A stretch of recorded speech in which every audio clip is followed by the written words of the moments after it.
Hello. Hello. Hi. Hi all. Evening, everybody, and welcome to the show. Hope everybody's well. Yeah, not too bad. Well, been better, but yeah, not too bad. Yeah, a bit better. Yeah, I was missing on the last show, so it's great to be back. Yes, you were. Yeah, where was you? I was at work. They're trying to get us in the night now, so We'll let you off. Yeah, we'll let you off. We will. okay. Well, I'll go through the chat. Oh, it's changed. I was hoping Mark's was still going to be the same. All right. Wow. Let's get eating. No, I changed it back. Well, Steve 131, evening all. Hi, Steve. Hi, Steve. And we'll have Dave Mack. Good evening, everyone. Good luck with your build, guys. Have a great stream. Hi, Dave. Dave, Matt. Thank you. Hi, Dave, Matt. Thank you. And Dave Mack says good evening to Steve 131. And we'll have myself, Dave, Mark, and Horlixs all saying we hope you like the new layout. Yeah, let's hope you do. And we'll have Dave Mack. It's going to be a great new intro. Thank you, Dave, Matt. And we have Ash, evening over. Good evening, Ash. Evening, And we'll have Dave Mack with, like I said, a great new intro. Thank you. And we'll have Steve Owen in. Hi, good evening, everyone. Hi, Steve. Hi, Steve. Hi, Steve. And Dave Mack says evening, Ash. And I'll store it there. And talking about Steve Owen, I think we'll have a couple of Facebook emails. Yes, so... Right.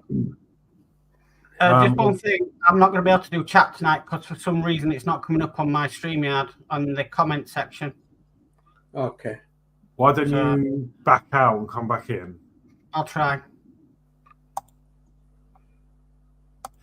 Yeah, while Mark's doing that. So the main difference is now, as we mentioned last week, is we're no longer broadcasting to the MCC UK Facebook YouTube channel. Let's see if Mark is back. I'm back. Yeah, it's coming up now. I called earlier on Carl's stream. Computer just went funny with StreamYard for some reason. Okay. Maybe there's a thingy. Yeah. So yeah, what was I saying? Yeah, so the main difference is that we're not going onto the MCC UK YouTube channel anymore. So this is going out to my channel, Mark's channel, DS Models channel, and Geordie Dave's channel at the moment. So whoever's on the show, it will go out to there. And then if any guests want to come in at some point throughout the evening, I'm going to be putting the link up a little bit later. You're welcome to join. We'll obviously vet first before anyone comes in to make sure we know you and everything. And you're welcome to just send it off to your channel as well if you want to, because the option will be up the top for you. Yeah. So yeah, and obviously we've done new intro, some slightly new graphics, just to freshen things up a little bit. So yeah, that's it for that. So we do have a couple of emails. So I'm just going to bring them up now.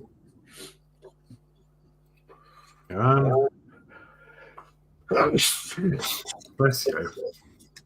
I'll be like that all day. I've been like it for a week or more. Okay, so this is the first email that we've had through. I actually got this the other day. I think it was yesterday. So this is from Ash. Wow. Who is in the chat. So thank you, Ash. Lovely. This is a few images of his completed builds. He's currently still working on the landing craft and the Sherman tank, and it's taking ages. Yeah. But these are some of the images of his completed builds. And if I remember rightly, the 176 scale as well, aren't they? Yes. Oh, Looks like. nice. Well, Nice we've to be able to work, especially on vehicles. Yeah, absolutely. We'll take this tidy. And I can notice on here, he's done a bit of weathering, and you can see some of the dark, some of the detail and the rivets, and really good. So thank you for sending that through. This is one of a plane. I'm not really sure on my plane, so I wouldn't know what it is, but Is it a 109? Looking from what I say, like 109 or I think so, unless it's the wings I'm looking at, 109 or a Stuka. Depends whether them wings are gold winged. Yeah. No. Why? Depends whether their wings are gold winged. If it's a twin seater, it's a Stuka. Could be a 109. so there's that one. Nice plane. What's a little tank here? Oh, a red star. So is that Chinese? Is it Japanese? Chinese. That looks cool. Russian T20. I don't know. No, I'm not sure. But see some of the details on there. It's really good, and very good. Again, he's picked out like the rivets on there and looks the grand. details. So that's really good. And then we've got this one. Oh, First World War. Yeah, very nice. I like the World War One tanks.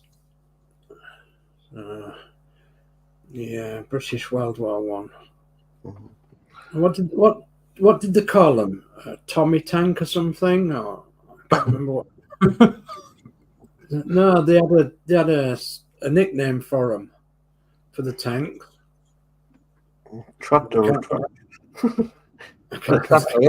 A tractor engine in. It's not a tank me baby tank me, is it? So it's I don't know what it'll be, but that's not the word I was looking for. What's that ship that was going to be named after David Attenborough? What, the Bertie McBurtface? Yeah, Tanky Mac Tankface. Isn't that, is it? No. But there was a nickname for him. I can't remember it. It may come up sometime. Yeah. Okay, and there's another image there. Yeah. And obviously it's a gun carriage it's towing as well. For a static gun. So that's cool. Yeah. Very nice. Okay, so that is them. And then we've got Steve-O has sent some images in. So let me go back.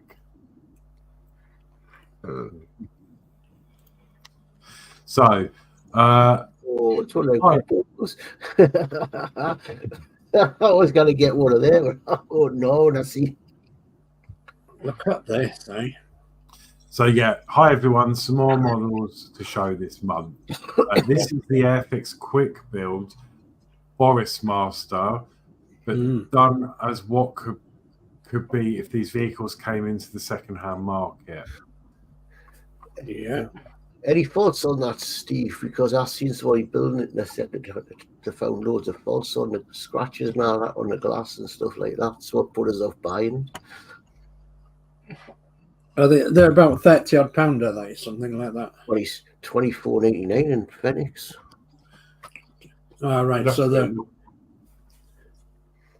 fairly affordable then, I suppose. Yeah. Definitely. Quite a large model compared to the other quick builds. I was going to say, quite a large one from what I've seen of it. And then, of course, that one that Steve has done just there is a one-off. Nobody else has done one, so because he's painted into their colours. very good. Yeah, B Network of Manchester. Yeah. Very nice indeed. I love it. I love it when people do that. Take the bull by the horns and actually do something. To a standard model, just to make it different and to make it a one-off as well. So that's brilliant. Yeah. Lovely job.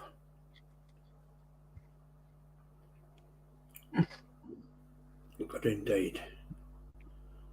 Yeah, I love all the adverts and everything. It looks nice in the yellow colours. It does, yeah. It looks a lot better in yellow than it does in red, doesn't it? Yeah. Definitely. So what do you call that? Buzzy McBuzzface? It's Boris Buzz. Dave doesn't like the Boris Buzz, so do you, Dave? No, I don't like them. You don't know Boris Buzz, are you? No, I don't like them. It's supposed to be the modern route master. Supposed to be, yeah.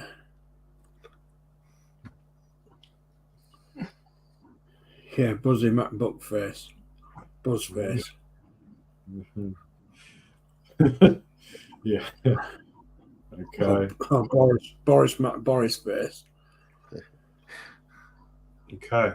So thank you for sending those in. And then we've got another one. There we go. So this is number 2 email. Is a model done for Greater Manchester Transport Collector, which is EFE repaint into Daimler Fleet Line with Alexander bodywork. Yeah. Oh, well, if I had a body like that, I'd be chuffed. The Alexander bodywork was very famous coming out on the Daimler Fleet Lines in the 1960s, early 70s.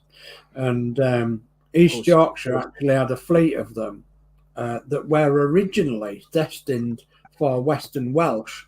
So there was red, and quite close to where I used to live when I was a youngster, there was a garage called Anlaby Common, and it was like the main painting place for East Yorkshire buses and the main garage also for any mechanical work.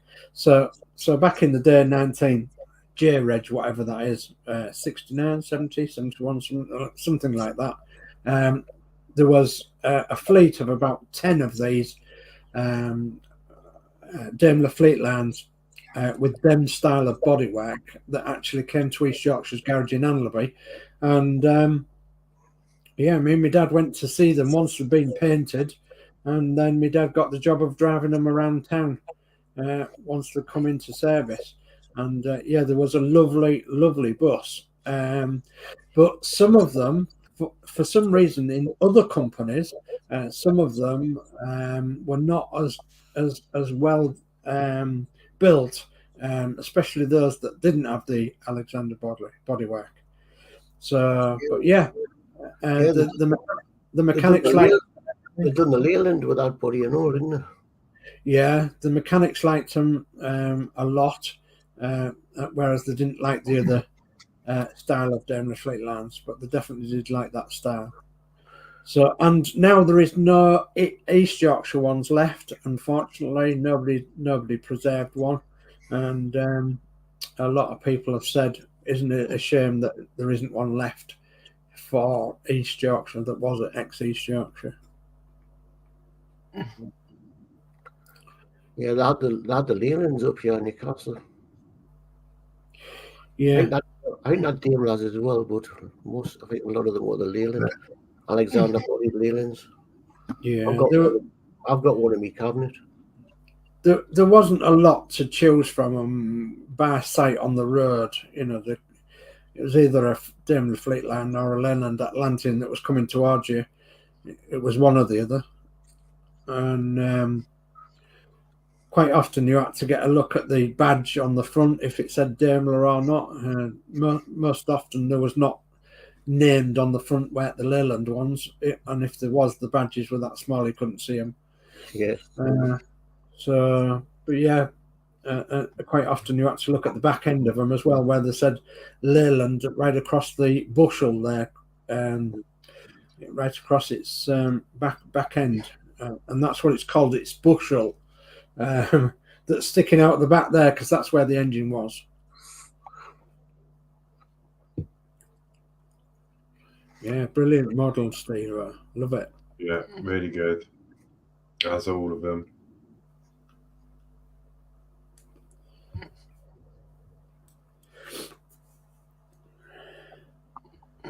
Yeah, brilliant model. Just looking, Steve, I'd see if that's got a... Is that a B registered? So that would make it 64. But no, I think it's just AGA 1098, is it? Yeah. On the reg number. Oh, yeah. Yeah, there would have been round about the J registered mark.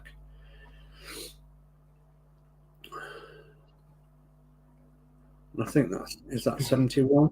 70, 71, I don't know. ANA 6628.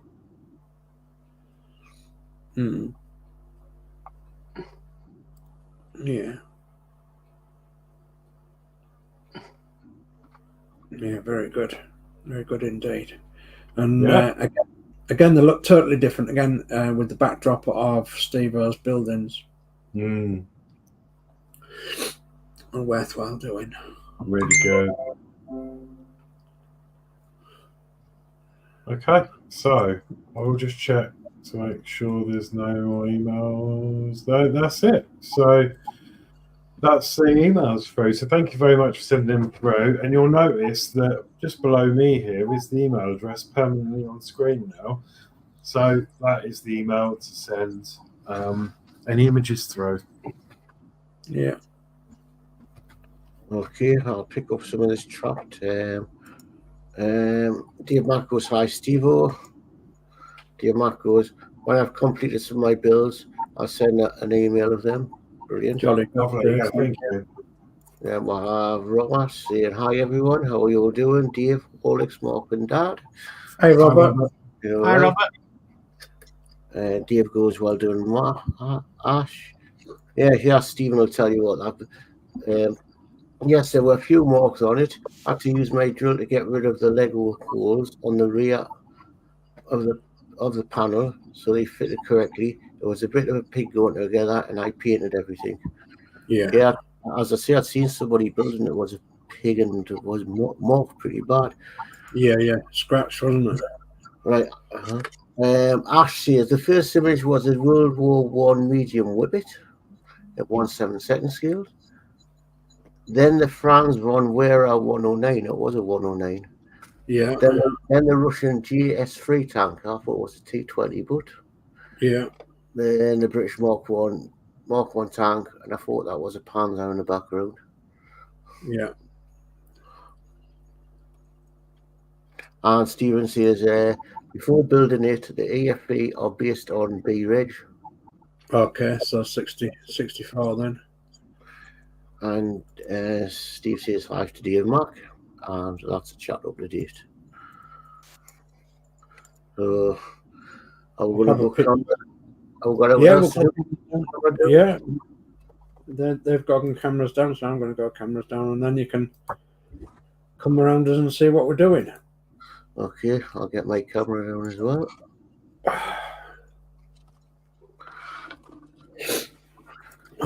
Okay, all right.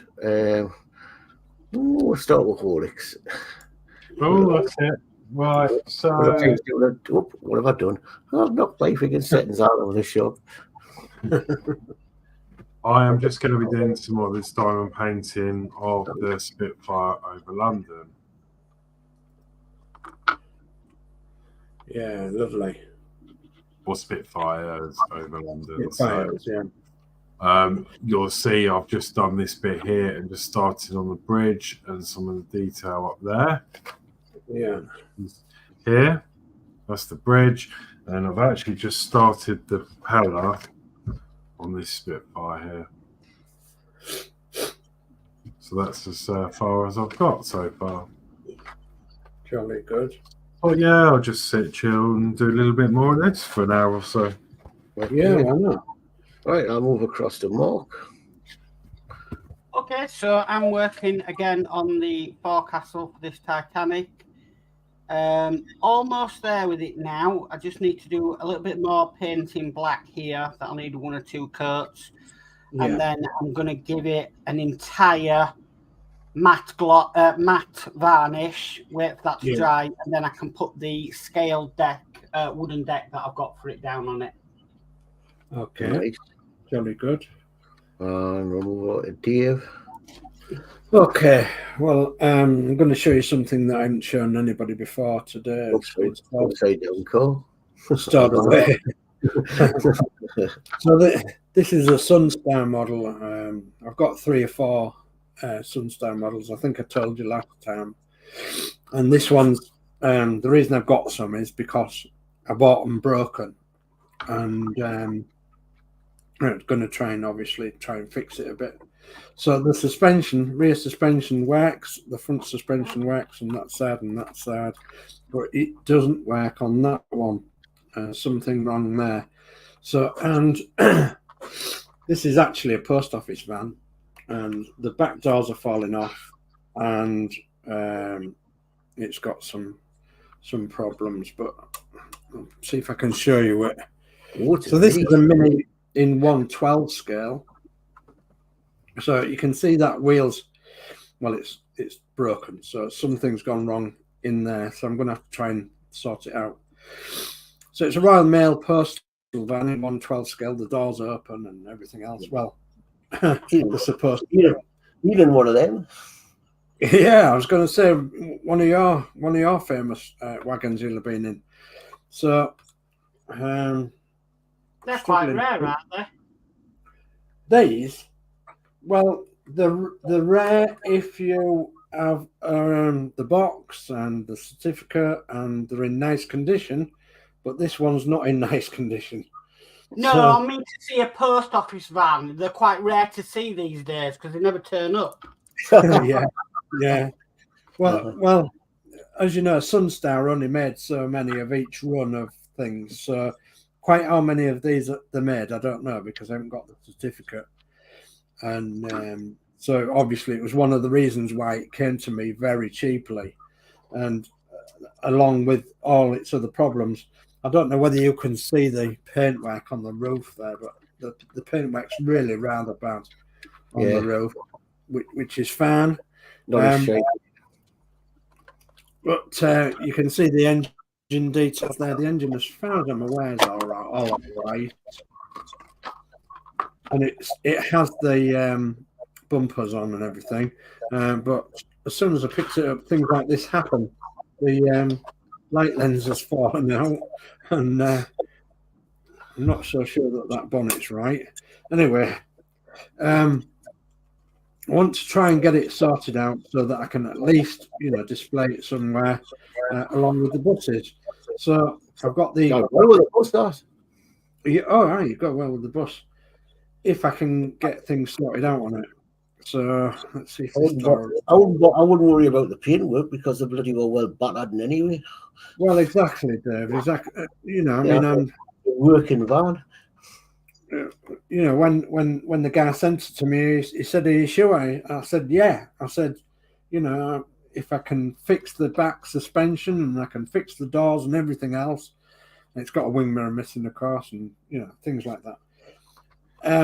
I aren't real fussed about the paintwork because I'm not real too bothered, so long as I've got the right scale of van, which I have, and somewhere in my diorama pieces I've actually got a post box as well. So the idea was to stand the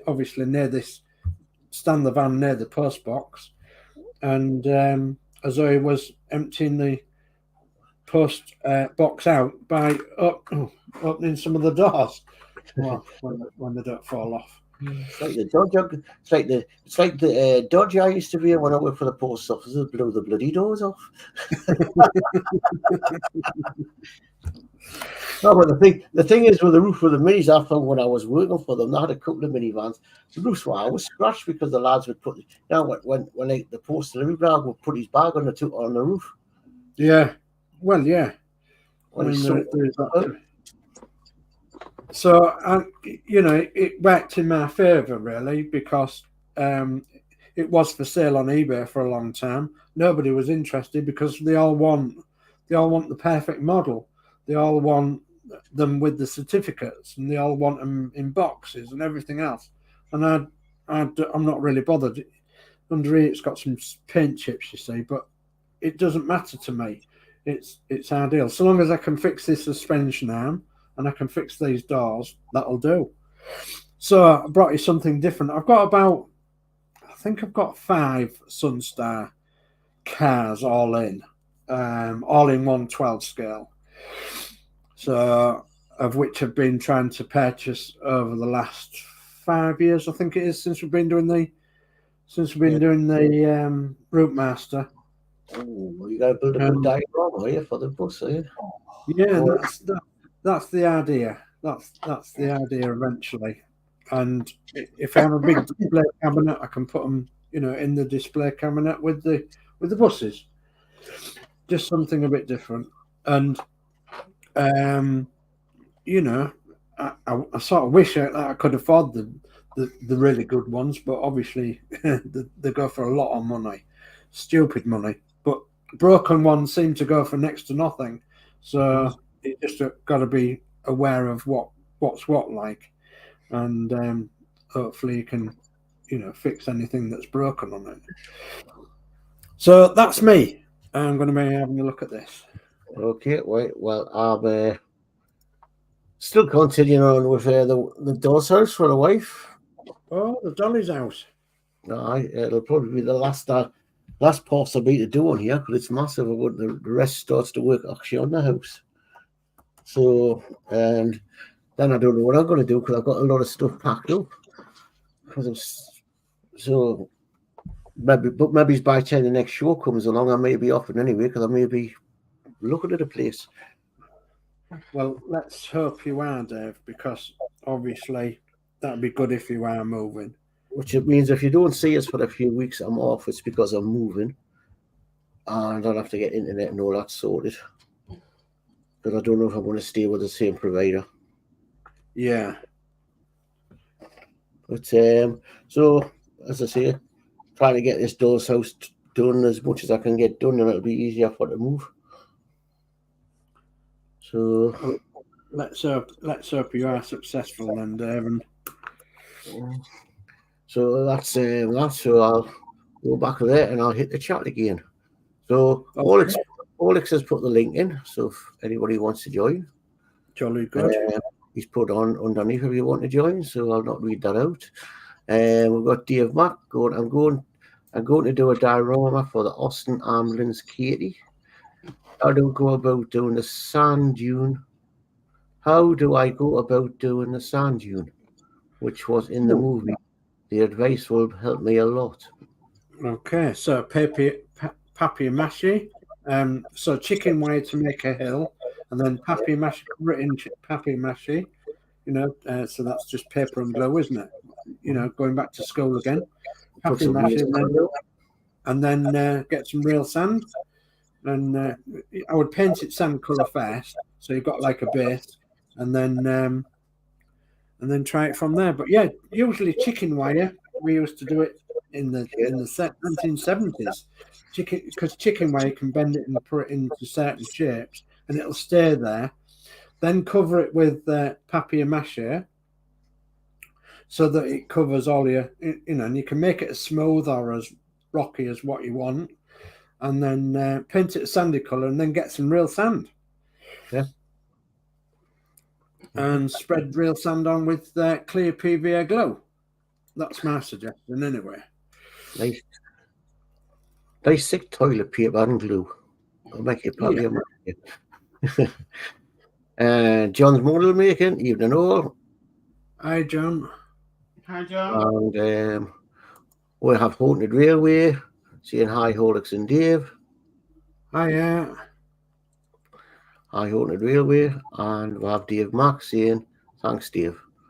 And I'll store it there, and I'll store my stuff up, and anybody who sees the chat can pick it up.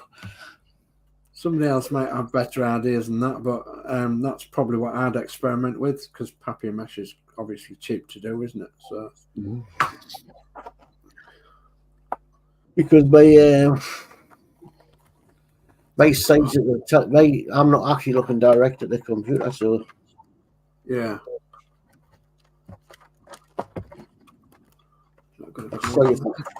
I'm sorry if this is making a noise.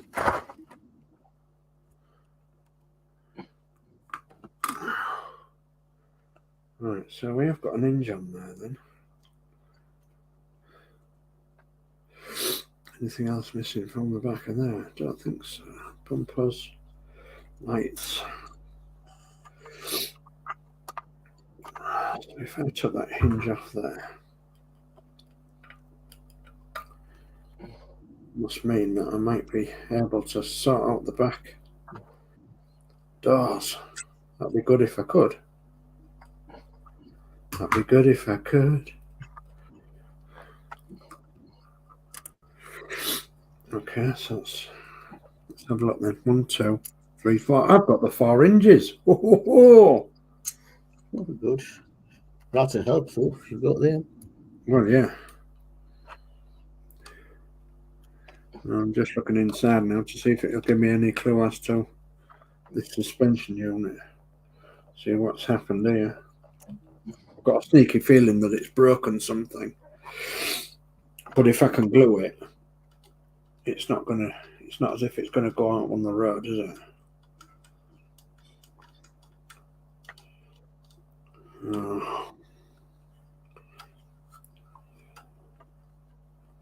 Might just be a case of finding out where everything's attached. Looks like somebody has tried to repair it with glue.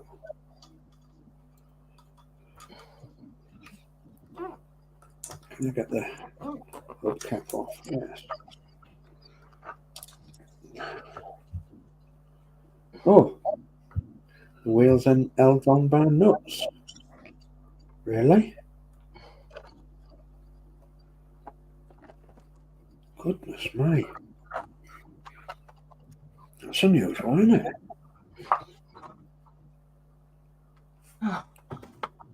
Thought there was usually held on by a central screw, these. So you just say you spanner. I'm using some snipe nose pliers. So I've got one that went and doing very well.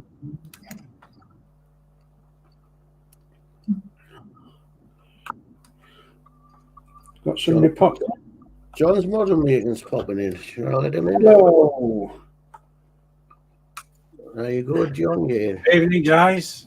Hi, Good John. evening, John. Evening, guys. How's it going? Hi, John. How are you? Evening. Hiya, John. How was you?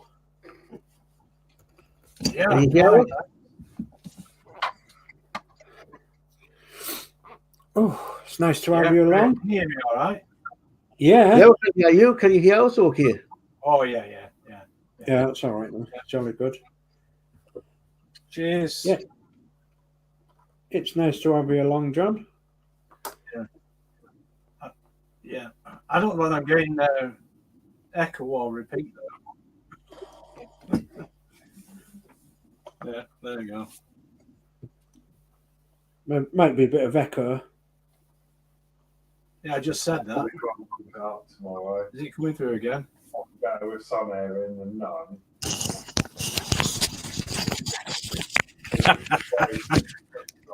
I'm repeating here. You're coming through all right, but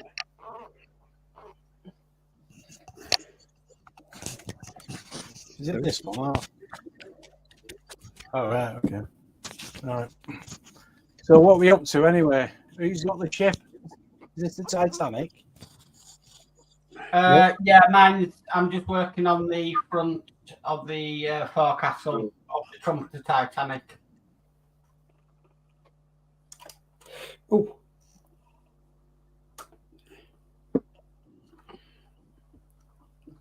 and I'm just working on a Sunstar 112 that I'm hoping I can take apart so I can fix this suspension. I'm waiting on Horlixs. Oh, hello all. Oh, we've got someone. John, hello. Yeah, John's coming.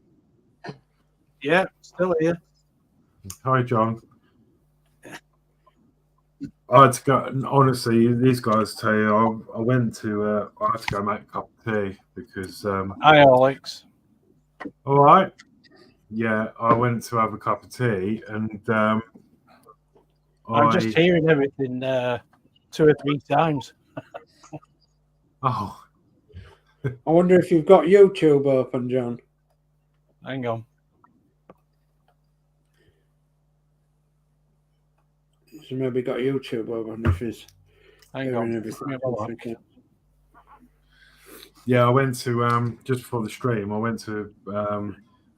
I thought I'd made the coffee fresh today, but I hadn't. So it was the drabs from the coffee from yesterday, and I nearly threw up. I think I'm sorted now. I think I left the Oh, player right. open. Oh, jolly good. Yeah. Yeah. Sorted now, anyway. Right. Jolly good. Right. Well, it's nice to see you, John. It's been a little while. It has. Yeah. Yeah. I've been flicking through the channels tonight. I had a trip over to Wayne's World, and then I was looking at another guy called Blue Iris Toys. He's over in Blackpool, and just tripping around. And then I saw you guys were on. So I thought, well, why not? Why not? Yeah. Good. Glad you have. Yeah, no, it's good. Yeah. It's good of you to drop by because Well, I try and keep in tune with you all anyway, watch your videos and see what you're up to. I don't see much you, Dave, on, to be honest, except you won't see much. You won't see much of me at all because generally I'm looking after Christine more than anything else because she's really poorly at the minute. Ah, right. So, yeah, she's pretty poorly. So she's actually waiting to go into hospital on. Get this, an emergency waiting list, which has taken very nearly 3 months. Right. So Stay to NHS, unfortunately, isn't it? it's really, really, really bad. So it's quite a major operation that she's going to have as well. So I'm sort of not going to be around all the time when she comes out of hospital neither, because I'll have a lot to do. So because she won't be able to do an awful lot for a while. So which is absolutely fine, but obviously, and obviously I can't tell you what the operation is, but because it's highly personal. But I've not gone away, and I will be around a little while. I've got a lot to do, John. I've got stacks and stacks and stacks to do. I've actually caught up on my Eddie Stobbard. I've got to where I've got the next one. So I've got to 123, I think it is, on my Eddie Stobbard. Right. So, but Christine's Eddie Stobbard's come to a stop, and she's just collecting the issues, and then her doll's house has come to a stop, and she's just collecting the issues, and then, as you know, we're going to do the Titanic, and we're just collecting the issues for that. My plan is to start the Titanic once the Eddie Stobbard's out the way, and if I want to do 10 issues a week, then I can, because obviously I'll have them, won't I? So yeah, of course, yeah. That's the plan. But I've got absolutely loads to do, and we've still got our Morris Manor, of course, and I'm still working on that, doing bits and pieces on that. It needs a complete a complete break overall.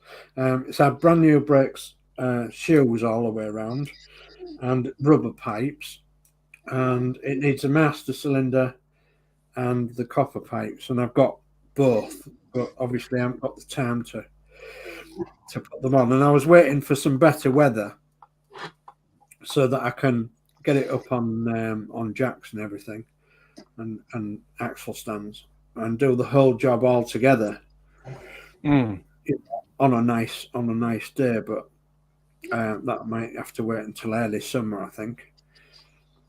So and I've got several other little jobs to do on it, which are just cosmetic, really. But yeah, we're still doing little bits on that. What do you call your car again? Was it Matilda or something? Matilda, yeah. Yeah. Matilda. Yeah. Chris actually named it. As she walked out the door, she saw it and she said, "Oh, that's Matilda." I says, "Is that what you want to call her?" I've seen it in person, and I can tell you, it looks like it's just rolled out of a showroom. Yeah, I saw it a couple of years ago. It does. Before, was it a couple of years ago, Dave? I think. Yeah, I think we must have just got it. Yeah. Before you announced it to everybody that you got it. Yeah, that's right. But yeah, it looks cute.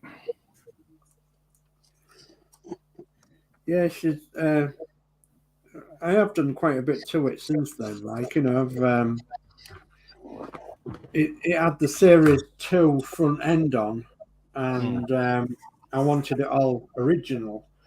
So anyway, I was looking around for some parts one day, and this guy on Facebook says, "Well, I've got a snad valve engine," and he says, "I've got a rear axle," and he says, "I've got front hubs and all the new brakes, and I've got rear hubs and all the new brakes, and starter, dynamo, carburetors, and everything else." So I said, "Oh, goodness me." I said, "How much did you want?" So he said, "Well," he said, "if you cover the postage," he says, "you can have them." Oh, that's all right. So I got straight on to my son, Lee, and he transports things all over the world. So he has an idea of how much things cost and everything. And he said to me, "Well, where's it coming from, Dad? And where does it have to go?" So I said, "It's coming from Hale, Ireland."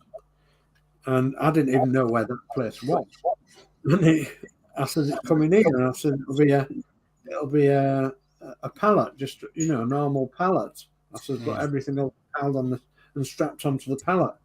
So he says, "It'd be 55 quid then, Dad." So I went, "Right."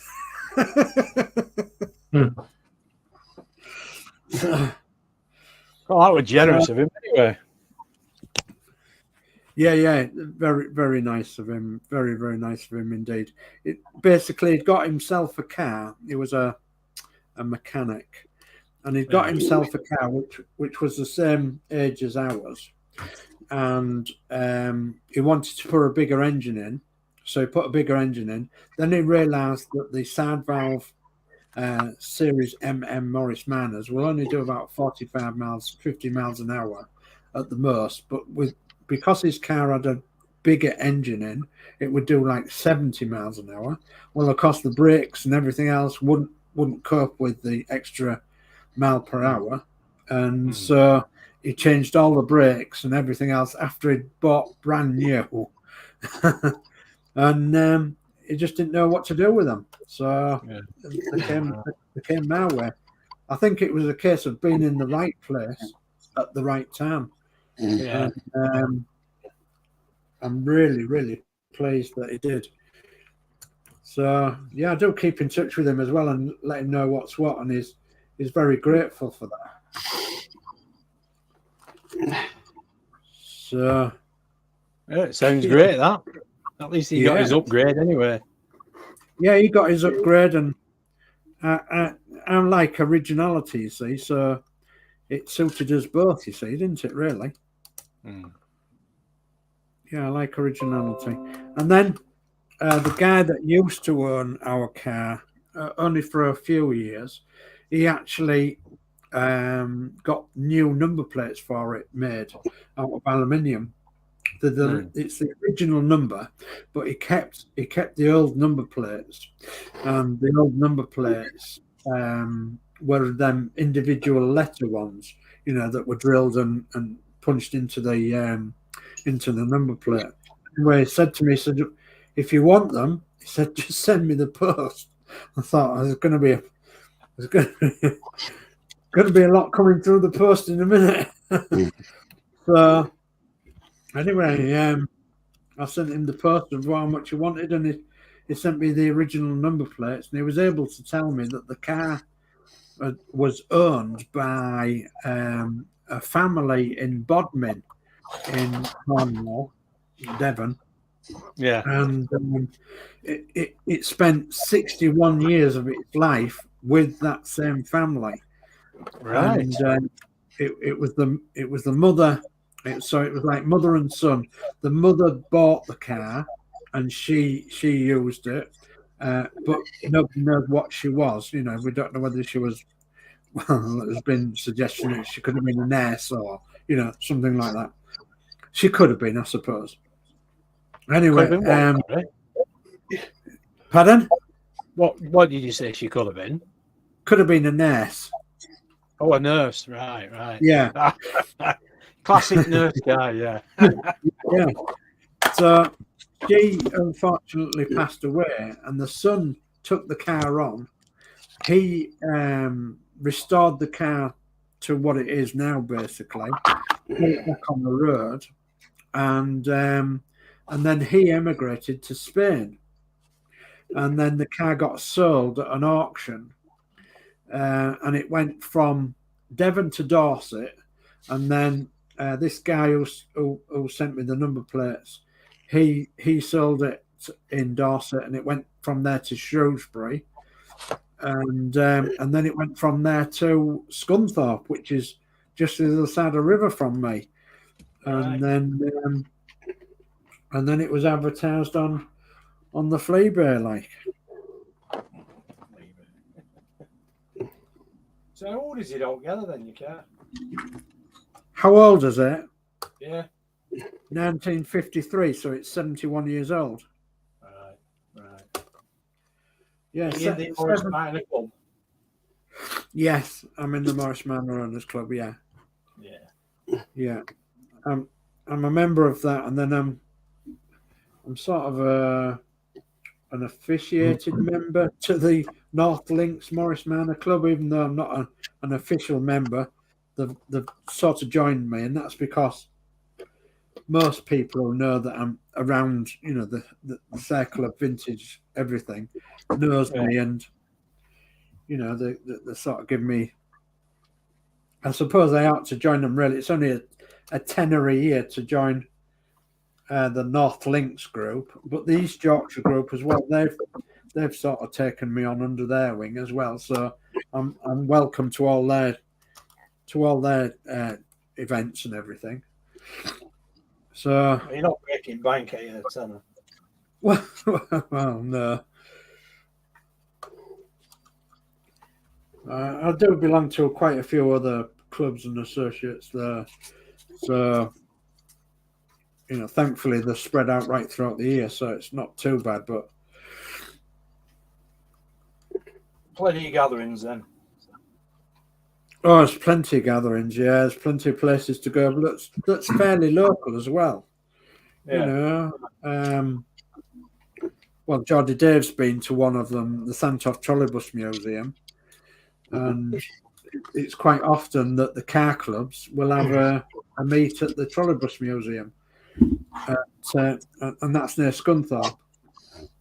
So obviously not far away, and just a nice sort of hourly, an hour's ride down the road. So.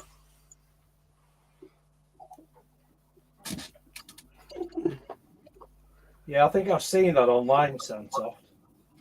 Yeah. Well, we were going to go last year, weren't we?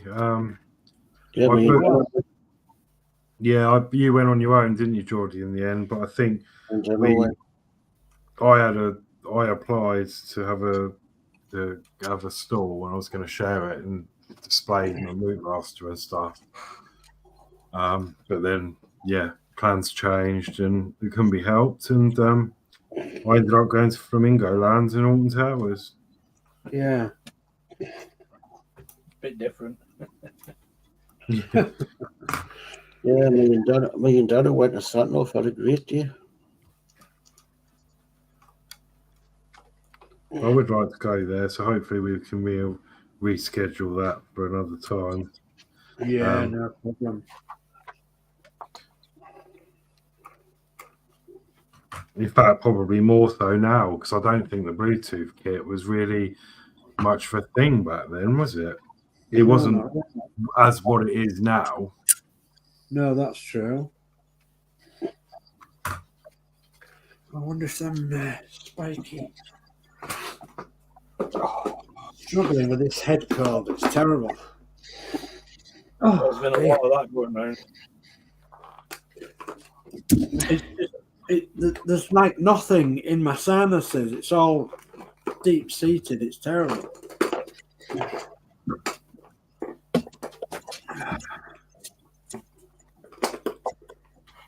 We'll blame the roughness, I think.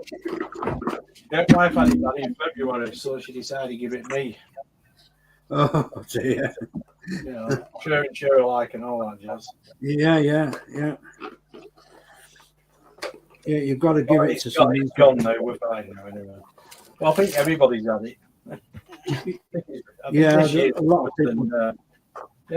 I think this year's been worse than not taking anything away from anybody, but COVID and whatnot. You know, because COVID was no joke, but the amount of bugs that have been going around this year has been incredible. Yeah, exactly.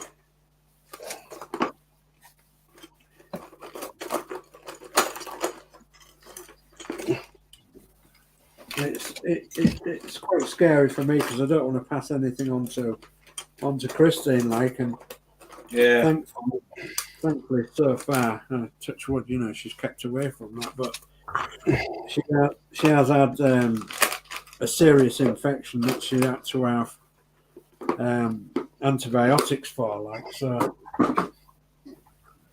I can imagine Dave going into Christine's room with a face mask on, and Don't you come near me.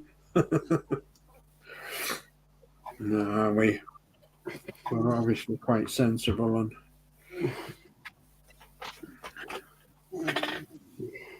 well, I think somebody's glued this wheel on.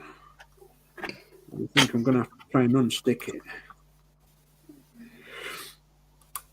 Somebody's glued the cap on. That's not very helpful, is it? So, are you working on something on screen, John? I can't see the screen from me. Let's have a look. Yeah.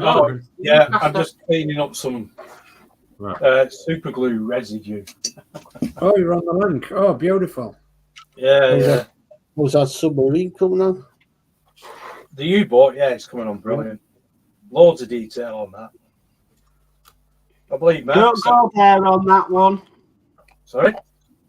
Don't go there on that one. I thought you'd signed up for it. Yes, I know. You invited me into a group, and less than 12 hours later, I'd signed up for it. Oh, there you go, then. I get my commission now. Oh, you signed up for it, are you, Mark?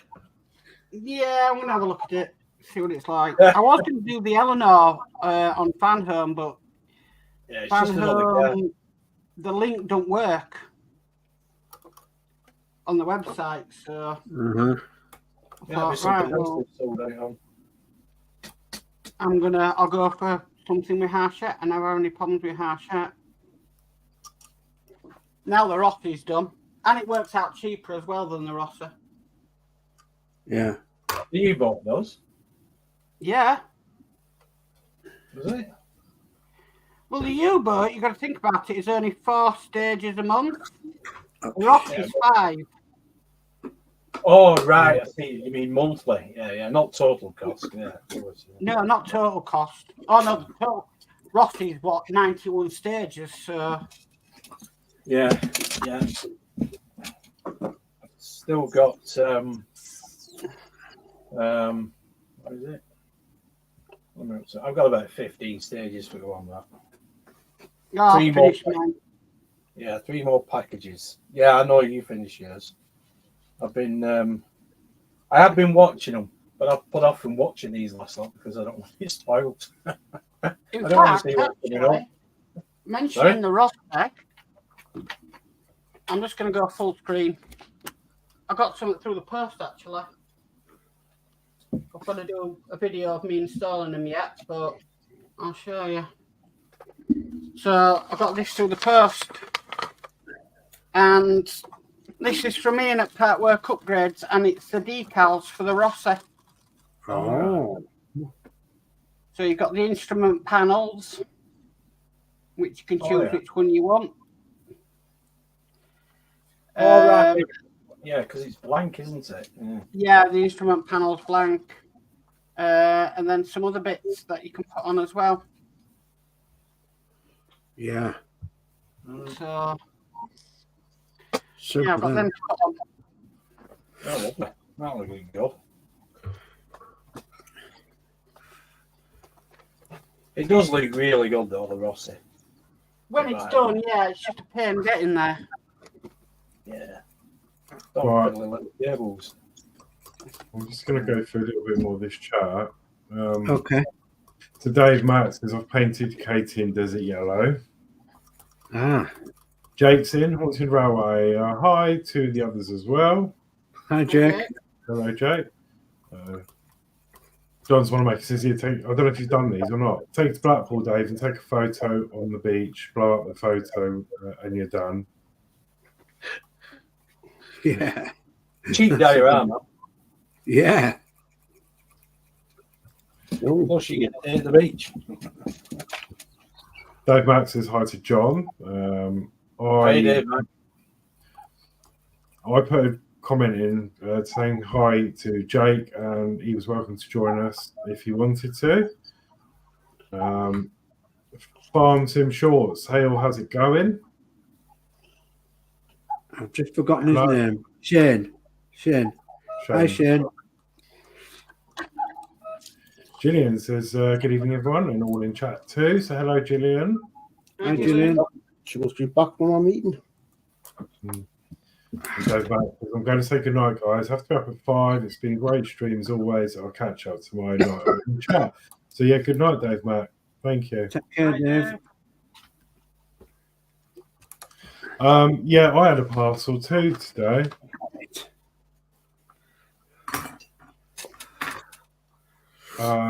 From Ian. Oh, yeah. Mr. Mr. Ian Partwork Upgrades, Ian. Yeah, and it is. Da-da-da-da-da. Pizza. No, it's not a pizza. It's a replacement 49 of the Ferrari. Oh, right. Well, you've had a few damaged parts there, haven't you? Yeah, so I'm hoping we'll be able to finish this part off. Oh, so all on Monday. Pardon? So we'll be all on Monday. Well, I'm still debating that because I don't think this is going to be a very long issue. I think it's just putting 3 screws in Oh, well. onto that vent. But actually, while we're on stream, Right. let's have a look. Where did that come from, then? Well, see if this is dodgy as well. Yeah, Yeah. I'm hoping they would have done a bit of quality check on it before it left. That's interesting. Well, that's interesting.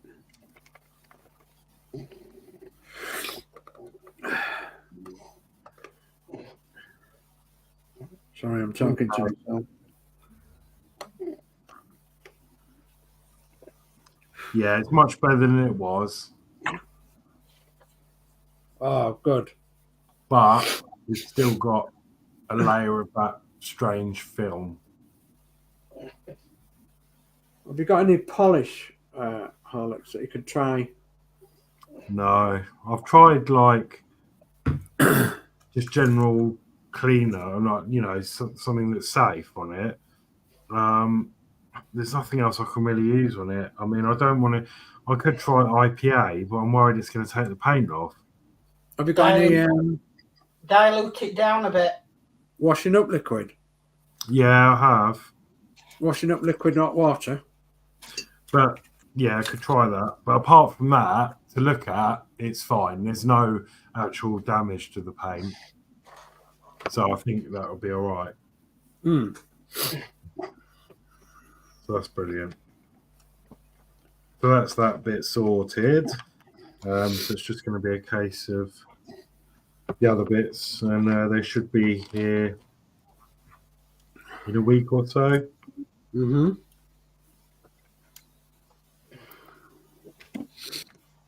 Shouldn't have happened in the first place, really.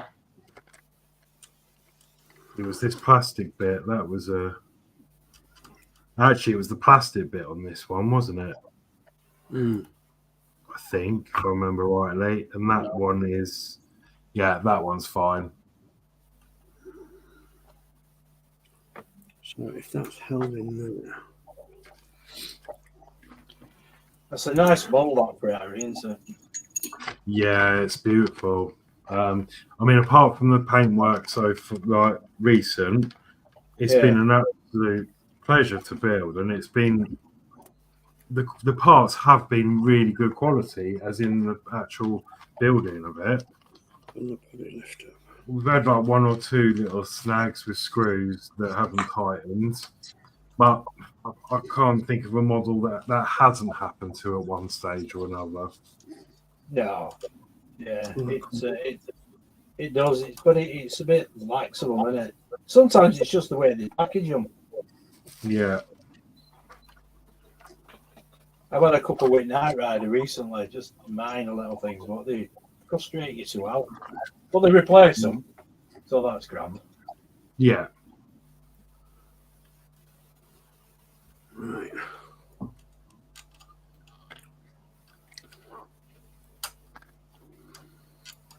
Ian says, greetings. Hi, Ian. We've just been showing off the Ferrari part.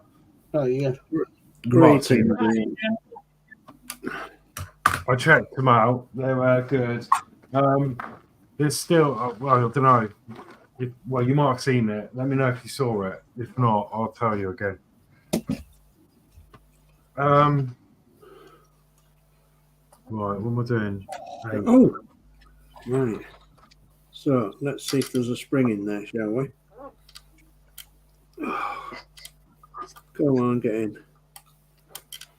Oh, look at that. Cramp in my right arm. Eh? I've got cramp in my right arm. That's not good. Got it all day. Do my head in. Oh, I was still. Ian said he didn't see PM. No, it's all right. I don't need to PM. I'll show you. It's fine. I was just saying I've opened the. Oh God, I've gone on the wrong screen. Hello.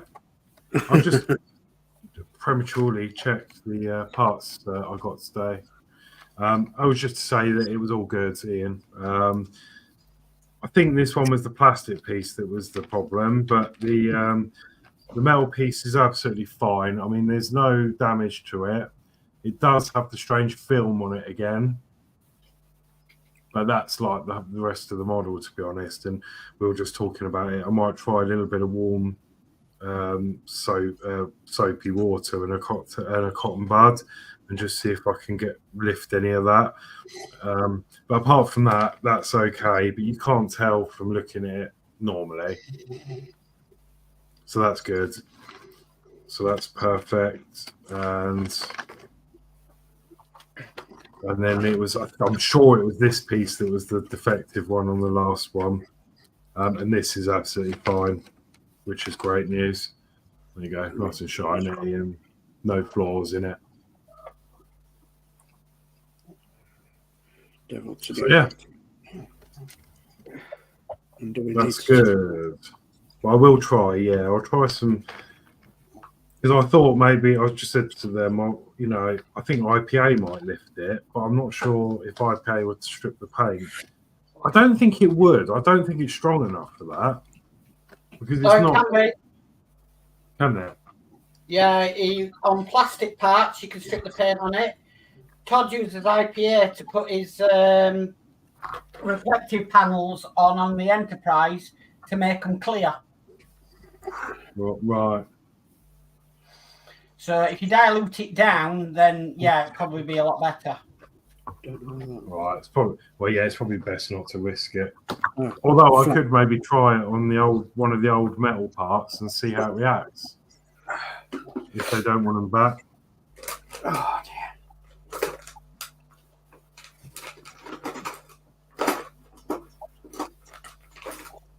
Oh, my sinuses. God, I'm dreading.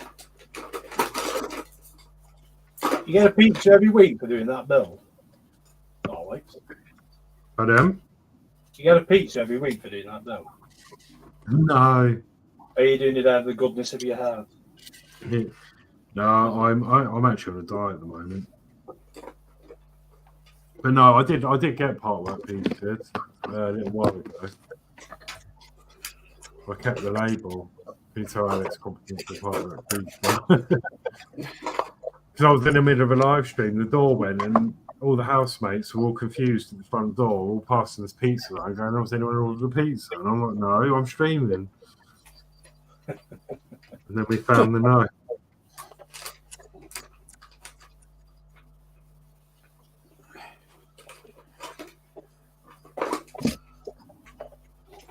Oh, why is it the bit you want? Oh, it's always at the bottom.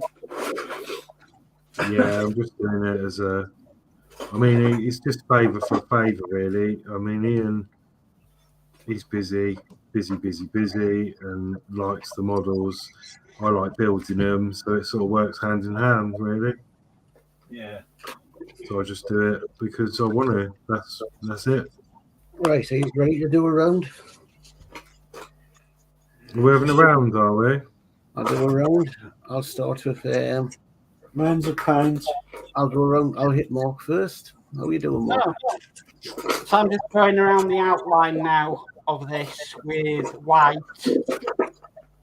before I put a matte top coat on it. So I'm just doing the difficult areas first, and then I'll do the other areas once I've got this. Once these bits dried. So yeah, getting there slowly. Cool. Across the Horlixs. Yeah, just carrying on with me, going a bit dotty, doing my Spitfire picture. A bit dotty.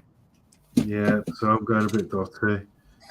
Yeah, so yeah, you can see what I've done, just filling in the gaps.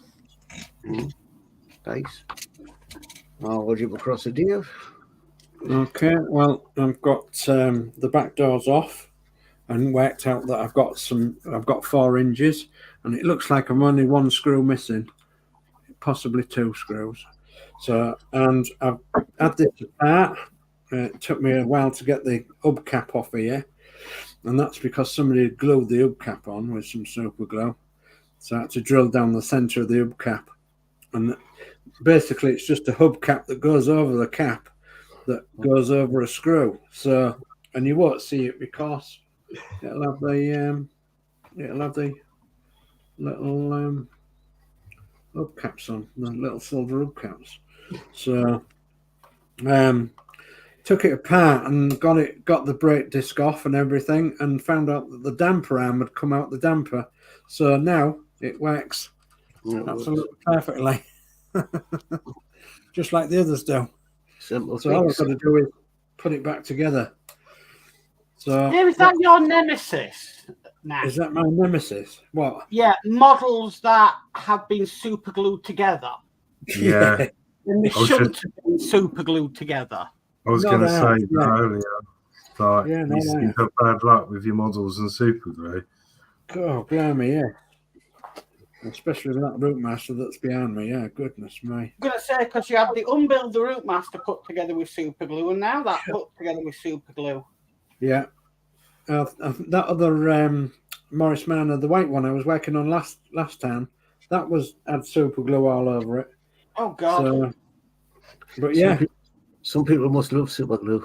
Well, gets them into trouble, but I don't know why they've used super glue on this, because it just came out the damper arm.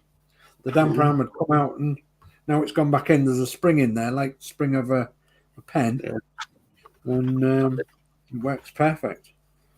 So, okay, right. Well, myself, no rubby bench. I've just done some of the windows, so that's them done. Jolly good. Off. When I'm cleaning, I'm going to pull out the other port in a minute. I think I've got wallpaper in to do and cutting out, so that's going to be fun. So that'll be me in a minute. So I'll jump over to John. See what John's up to. Oh, I'm taking excess super glue off this aluminium. Oh, somebody else working with super glue. It gets everywhere on this build, I tell you. So it's just a case of cleaning it up with a bit of tips. Scrape it off with a, there you go, coffee stirrer. making a really nice, really superb job of that. Really nice. Mm-hmm. Oh, cheers. Here's one of my nail cells today. Yeah, that was put together with canopy glue today, so that's not too bad. Lovely. I think that does meet at both ends. So How are you finding it, Lancaster, John? Hey? How are you finding it as a build? oh, it takes a long time. It really does. It's I love it. Don't get me wrong. Just have to have plenty of patience with it. Yeah, but that's a proper part work when you had a week to work on it. Yeah. Exactly. Not just glue it together and it's done in a day. You had, back then it was you got an issue and you worked on it for the entire week. Yeah, you're right. I think the most you can work on part work these days is you're lucky if you get an hour out, aren't you, really? Yeah. So this year it can take me. What did I do last? I've got a video going up tomorrow that took me over 3 days, over the space of 3 days, not 3 complete days, but over the space of 3 days. See here, I've got the spigots on. And I actually, on the other wing, I drilled in the wrong place, so I fell it in. I left it in video because, we all make mistakes. But, once it gets sprayed over, it'll be fine. It's like all these little patches here, this one here. I don't know if that man's get on, but it's just super glue. And it was bigger than that, but it's taken me ages to get it off. So I just want to make it look as good as possible for when I come to prime it and then paint it. So with that Spitfire, you've got to build it to spray the colours on. The Lancaster. Yeah. The Lancaster. Yeah, all these individual panels. Yeah. That's one panel. That's one panel. Here. And you got to do your own. Here. Yeah, there's a small panel there, one here, this one here. This one needs spraying again because it's got a little bit scratched. That's where the nail cell goes over the top eventually. Mm. So it's on shore like that. So I've just got to make sure that the paint looks right. But this is just to my copper green. Once it's right, I'll put some matte varnish on it, and that will stop it from chipping like it is. But you do. You can do a lot of painting in this. You can paint, you can spray it, and it'll look absolutely fantastic. And then when you put it together, it just chips and whatnot. So this aluminium is best not where super glue is concerned. When you attach it, is to scrape the paint off and just put it straight onto the aluminium, onto the wood of the stringers, and it sets brilliant. But with the paint on it, it'll easily come off. You can just pull it off. But I think that was looking at the instructions. I think that was the idea in case anything went wrong. that you can take the panel off. But like these tail wings, I haven't painted the inside, but these went on perfect. I was just surprised how well they did after riveting them, because obviously the internal part of it is all wood, and that's all painted copper green, but you can't see it. So you think, why are you painting it? Right, yeah, that's you know what I mean. So I didn't bother painting the inside of these. I just glued them, and they went on absolutely bang on. I was just so surprised how well they went on. I suppose the would fit better on a non-painted surface because paint will just peel off. Yeah, exactly. Yeah. So it doesn't go through the paint; it just sits on top of the paint. Yeah, then the paint. Bigger panels, see, with a bigger panel, it just becomes a problem. It'd be all right once they're all together, and you spray painting it, and then you put a varnish on it. That would probably all be all to bits, but it's quite fragile. You drop it, and some will fall off. It's only a bit of wood at the end of the day. I've got the D'Agostini DC3 to do, and it's made exactly the same way. Yeah. You just got to make it up as you go along. Find out what's best for you, really. I started looking at the D'Agostini DC3 instructions, and they didn't make sense, and I thought, this is a bit odd. Anyway, I just looked at a few pictures and then started putting a few bits together, and I thought, well, that's better. Do you do your own riveting and all on it? Yeah. There's a rivet maker. A little hobby wheel. Came with build. So the space is right for it. Somebody's actually requested this of me when I finished because they're doing this. But yeah, it's don't get me wrong, it's not always bang on because you can. What I do now, I use the old tape measure.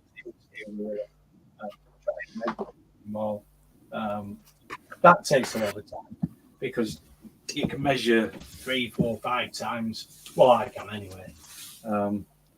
But you can see on this one, quite well in line, but it takes ages. I'm going to say it'll take a long while. Well, that's it, because obviously they're all individual pieces before you put them on, and then you've got to glue them on. You've got to make sure that the surface is nice and flat, no little out or anything. So it does take time, but it's really well worth it. It's more worth it than a Rossi bike anyway. That. It sounds like it's a proper model to build. Well, it is. Yeah. That's why Dave gave it me. He wants to get rid. I've never forgiven it. But you see, it's like this one. Right? This is a fuel tank cover. See how paint's come off because I took the top off. It weren't positioned right, and I've left it overnight. I was probably a bit tired actually, so I had to take it off, and then rubbed it down. So it needs spraying again, but it goes on here. Is that way? But it lines up. Well, it's a bit lovely when it's done. I've actually received a mirrored stand for it today because. Well, that'd be nice. Yeah, it's not very big to be honest, but it's a piece of wood. I'll just grab all of it because the rear gunter it when I found it, it was cracked and it was in a bad state. I don't know whether I've done it or what, but I put out an SOS call and somebody answered, and I got the canopy today along with the stand. Yeah. And I remember seeing this once. There we go. That's the stand. God, It's not man. very big, since it's a big model, but you'll see the underside of the fuselage on there, no problem. Yeah. Yeah. But he offered me this and the canopy, so they both came today at a very good price as well. Oh, good, good. Yeah, so yeah, loving it. Might get it done this year, you never know. Yeah, well, no rush, is there? So, No, definitely not. how do you compare that with the new Arshette one then? Do you think the new Arshette one will be as good? Well, it's die cast, isn't it? So better material, obviously, but Yeah. easily put together. Yeah. What I have noticed with the new one is they've got a radio operator's equipment, whereas this one doesn't. This has a desk and a seat, whereas the die-cast one doesn't. It has all the equipment to with it, and that's issue 10 and 11. So I picked up issue 10 today to get the equipment, because I'm going to put it in the cockpit for this one, and I'm going on Friday to pick up issue 11, and then this Lancaster will have everything in the cockpit, because they lights in different sections up as well. Yeah. So this is the cockpit. Yeah. Yeah. So the pilot seat goes in here. Pilot seat. There's something else as well that goes with it. Here is the radio operator. Well, you can see it's just a blank desk, but he's got a seat. Yeah. And I put the decals on. Got them from Kit's Road, just for giving a bit more. You've heard of Kit's Road, yeah? Yeah. I've actually got some decals from Kit's World for the HK Lancaster. Yeah, exactly. Yeah. But you can see here the navigator's seat and all his equipment looks pretty busy, you know. Yeah. The flight engineer, you know, he's got his seat there. So he looks quite busy up here, but nothing very. So I've got some, like I said, issue 10 today came, so I'll put them in, and then I'll get issue 11 and put them in, and that'll look pretty good, because the table is exactly the same size as this table. I was going to say, because they should be exactly the same scale, shouldn't they? Yeah. Whereas the pilot seat on this one is slightly bigger. Yeah. You know, it is slightly bigger. It's significant, really, since it's supposed to be both 132 scale. But the table's exactly the same size. I don't know about the little seats. I've not come across them. I've not got them yet. So, but yeah, as long as I add more detail into it, then I can show it. Because once I put the cockpit in place, I've just riveted a panel for the top here. Put the canopy on here, and I'm going to leave this side off so you can see everything. But I've got to cut a piece of the skin out for here, so when the canopy goes on top, it doesn't look stupid. You know what I mean? But still keep this side open. Same as the rest of it. Keep this side open as much as possible. Just get some lighting in it so you can see the detail. Yeah, brilliant. Absolutely brilliant. So, yeah, and then good obviously display it in your room. Yeah, well, it's going to be at the side of me here. One with the other one. So yeah, it's not going to be fair. It's looking good. I'm pretty chuffed with it actually, but it does take forever a day. Well, I was going to say, you know, you put the work in, so goodness me. Yeah, it's well worth it. You know, it's like everybody says where Partworks are concerned, the die-cast ones, they look beautiful when they're done. They cost a lot of money. Well, it's not a great lot of work. No. It is a challenge. It's the first time I've ever done anything this complicated, really. But, you know, I don't mind doing another one, actually. Well, I don't think anybody does them, really. You can get small ones, you know, but Yeah, I can understand how some people it's taking them like 3 or 4. I think one guy it took him 7 years to do it. So, Good God. yeah, well, he's probably working as well. I know I've been doing it over a year and a half now. I've got what was it? I've got 14 more stages to do, but each one, I don't think stage 112 is very long because there's two of these to do. You just have to glue them. But it took me 3 attempts to glue that to get slipping. And then there's only this to go on the sides of here and the wing.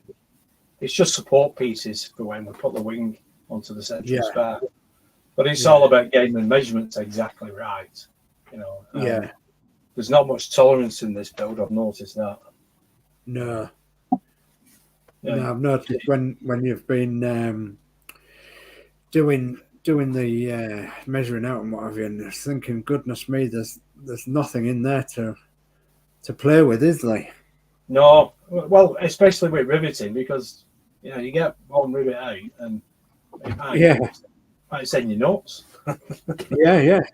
Not ironing and all that, but sometimes you've just got to go. Oh well, I've done best I can. Leave it at that. Yeah. But the thing is, as well, even though you can see them all now, once it's painted, you're not going to see them as well. No, you're not. No. But it's the fact that they're there as well. And yeah, I don't know if anybody's ever done the other method, which is actually painting them. Yeah. I've never heard of that. Painting them on. Blimey, couldn't do that. No. But, yeah, but it's looking good. It's looking good. And I think I've got this super glue off now as well, so that's good. Yeah. But it's always more. It can be a pin on the neck and super glue without a shadow of a doubt. I'll put one back on the first. That's why I want to pick up the chat because I'm nipping to the So Ian says thumbs up. That's it. Dale's joined us. Evening everyone. So I'm late. Too many modelers going live at the same time. Hi Dale. Popular, isn't it? Hi Dale. Hi Dale. Good evening. Ian says hey to Mark. Hi Ian. Dale says hi to Ian. Ian says hi to Dale. And we've got Eric in. Howdy everyone. Hi Eric, buddy. How are you? Hi Eric. Hey, thanks for joining us, Eric. Dale says hey Rascals. And Rascals says hope all is well tonight for everyone. Yeah, so it's been better. But no, I'm okay. Is that turning in there? I think it is. It's not supposed to turn in there. Oh dear me. I'm just waiting for stuff to dry. Well, I think we've been around the tables apart from Geordie. So let's bring Geordie on the screen. Here we go. I just showed you what I've done, but what I'm doing now, what I'm getting now is issue 100. Was that a grandfather clock? Yeah. No, it's a hat stand. Oh. No, I thought the whole thing was a grandfather clock. First bit out of scale. I don't get an issue 100 out. That's 2 of them. I don't know why I'm putting these back on, but I am. Dave, I'm not really sure you're supposed to be decatting that car. I think there's a law against that.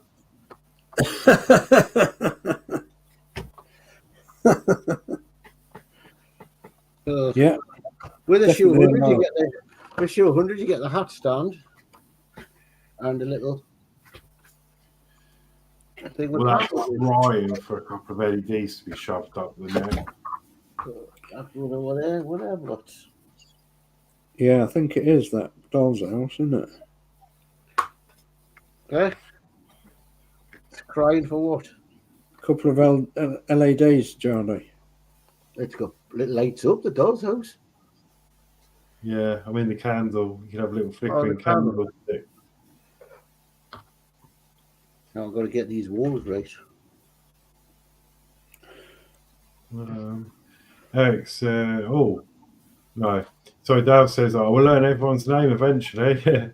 Yeah, I'm Horlixs, Alex, DS Dave, Geordie Dave, Mark is Mark, and John is John.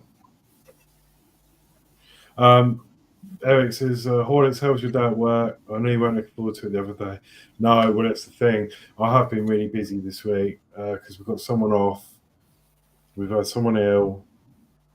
And yeah, it's just been absolute hell Monday, Tuesday. Weren't too bad today. And then I come out to a flat tyre in the car. That was horrendous. And yeah, it's right on the edge, so it needs a new tyre. You couldn't write that, could you? No, it's just it was a work errand as well because I didn't use the car all day. Obviously, I was at work and I had to go and do something, take someone to the station. Yeah. Why is it when you're doing somebody else a favour, it happens? It's like I'm doing somebody a favour here, and why does that have to happen? I remember I took somebody home once on a night and I got flashed by a speed camera. Oh. Yeah. No, you do something good and it just, yeah. The universe tells you how low in the pile you are. Yeah. I'm just I need everyone to cross the fingers, really. I have got insurance on the tyres. I'm just hoping that when I take it into BM on Friday, they'll do it. But there's a chance that they won't due to reasons.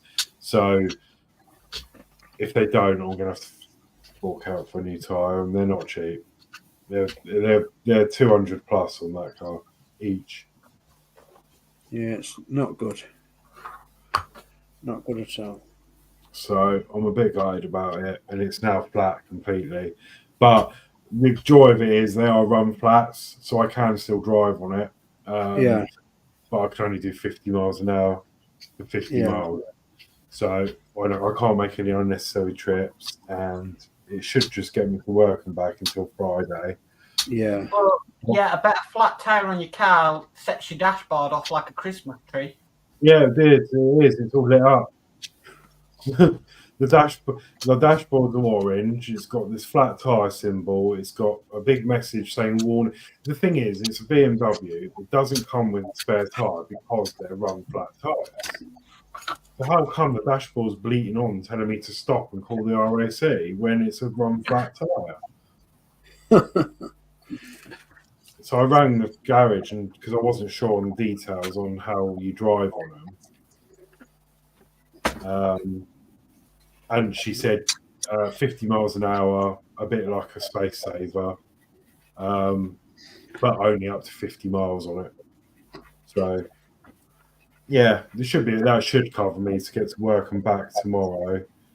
And then, yeah, it's in the garage on Friday and just have to cross everything. But luckily, if it doesn't end up being covered under the insurance, because I've got special car insurance I bought with the car.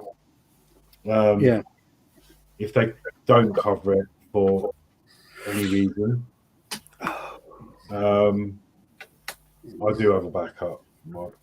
So yeah,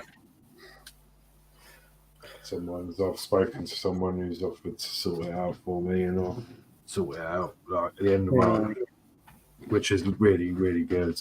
Got a good with them, so yeah. But yeah, it's a bit shitty, but never mind. It's one of those things, and it's the same frigging tyre as well. There's something cursed about that one tyre because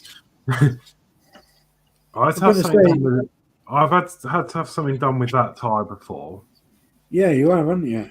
If it's the same one as you had before. Yeah, goodness me. That's why I'm not sure if they cover it, because something's happened that shouldn't have. Then that same tyre I got a clean MOT apart from that one tyre, because apparently there's a scrape out of the inside or something, because it must have been a pothole, but it was safe and it didn't need attention, but just to let me know. So that's the second thing. And now this on the same tyre. I couldn't make it up. Yeah, you couldn't. I know exactly how you. Oh. You're just unlucky, Horlixs. Yeah, I think so. That's we are all over. We went to Scotland a couple of years back, and I think the car done something like 32,000 miles, and I kept getting a flat with same tyre, and it kept popping up on the dashboard. Pressure loss, blah blah blah. Anyway, I pulled it over. I think we were only up there for about a week, and we inflated it again a couple of times. And then I said to the wife on the way down, I said, I think we better get the tyres checked. So I took them into Alford's, or Quick Fit. I think we're Quick Fit actually. And he said, yeah, you definitely need 2 new tyres. And he showed me the tyre that kept losing pressure, and basically you could see wire with it. It was a right mess. God knows how we got to Scotland and back. It was ridiculous, really were. I mean, it's been running about 9 months after MOT, but it was a right mess on the inside. You couldn't see it, but anyway, it cost me 200 odd quid. Cheaper than your tyres anyway. But, Well, yeah. The thing is, it's a bit annoying because they're expensive because they're run flat. But I've seen a lot of forums and places saying, "Oh, change them, or change all 4 tyres for a regular tyre. One, it'll make your ride so much more comfortable. Yeah. And 2, they're cheaper. But the thing is, I can't just put 1 normal tyre on the car now. No, I really ought to wait till all 4 need doing, and then just do all 4 with the same normal tyre. And now it's going to push that back, because if they do end up putting a brand new tyre on there, that's gonna. Well, provided I don't get another puncture in it or anything, that's going to last another God knows how long. I mean, it's good on tyres; it doesn't really grab them out or anything, but. your front ones always go first anyway, don't they? So to do what you want, you have to rotate them. For me, it's the back ones because it's rear-wheel drive. Ah, right, okay. Really strange. Like normally, yeah, it's the front ones. Yeah, that's because the front wheel drive. But no, this just doesn't get through. It goes through the back more than the front, and they're all different sizes as well. Oh, So right. the back ones are slightly wider. Different sizes. Oh, Yeah, God. the back ones are wider than the front ones. Are you sure it's a car you're driving? Yeah. No, so BMW, what do you expect? Yeah. Yeah. Oh, these BMW drivers got more money than sense. yeah. Well, no money and no sentence. No, I think, yeah, so the back ones are a bit wider because it's rear-wheel drive. So they've got wider tyres on the back, and then they're slightly thinner on the front. So you can't even put back to front or anything like that. No, that's unlucky. But then I don't think I could anyway, because it will start upsetting the tyre pressure sensors because they're programmed to the wheel they're on as well. Yeah. So I think Like if I with swap them, With a BMW, you have to tell it it's got a new blooming battery in. yes, you do. But that's to do with the start-stop thing. And that winds me up as well. It's good. It's all good if you're on a long journey and you are stuck in traffic. But you pull up at a set of traffic lights, you stop, engine cuts off, and then the lights go green and you're off again. Or if you're stuck in a traffic jam, the engine's just on, off, all the way through. And it's just, I just end up turning it off because it winds me up. Oh, well, Lee's just got a brand new Tiguan, and that does the same. Volkswagen Tiguan has got. That's start-stop technology. You would have thought it'd be clever to know, because like if I'm stuck in traffic or release my foot off the brake, the engine will start. You creep forward about a meter, then you stopped again, and then the engine cuts out, and then it just keeps doing it, and I think it's going to burn the starter out. Does it stop start at any temperature as well? Pardon? Does it stop start at any temperature? You know, if it gets like to -1. No. Yeah, no, then it won't do it. Yeah. Has it got to be 5 degrees and above? Something like that. Yeah, if it's too cold, it doesn't do it. Yeah. If the battery's low, it doesn't do it. I think if it's a hot day and the air conditioning's on full pelt, it doesn't do it. But it does it more often than not.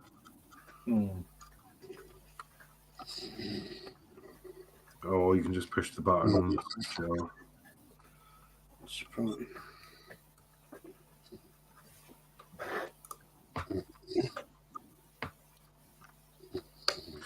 But yeah, they're trying to. I ain't got the money for it, but they're trying to get me into a hybrid at the moment. They keep calling me. Well, we've got you a 330e. I mean, lovely looking car. It's like that. Well, my advice is not to get one, but no, it's not. I mean, it's not full electric, of course, but he said it's petrol, but it's got the electric motors in it, and he reckons you get. He said you get about 30 miles to your electric. Mm-hmm. Imagine what your landlord would think if you started charging your car. Yeah. Well, I said that, because I said to him, you know, I'm not being funny. Can you plug this into a normal 3-pin socket? Because I ain't got no charging things on the house or anything. He went, oh yeah, you just stick it through your window.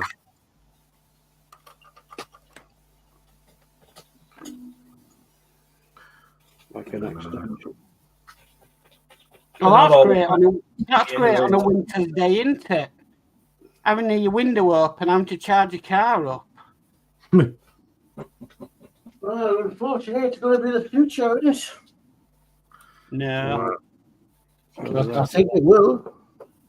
If there is a future, we haven't gone into a war, but.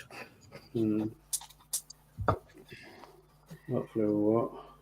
I think it'd be like 3D TVs. It won't last. The way Putin is going on, and the way the Middle East is going on. Well, put it this way, I doubt it'll be the next month because it's Ramadan, isn't it? Yeah. Oh, ships will get through them, won't they? Yeah.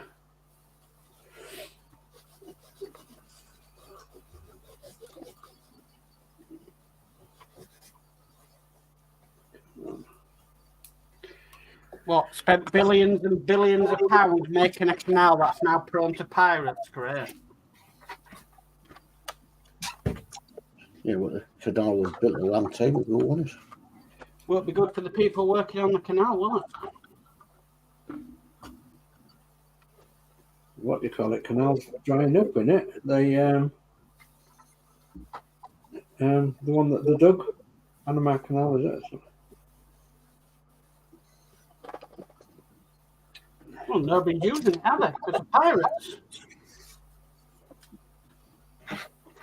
You mean the Suez Canal? The Suez Canal, rather, yeah, that's the one.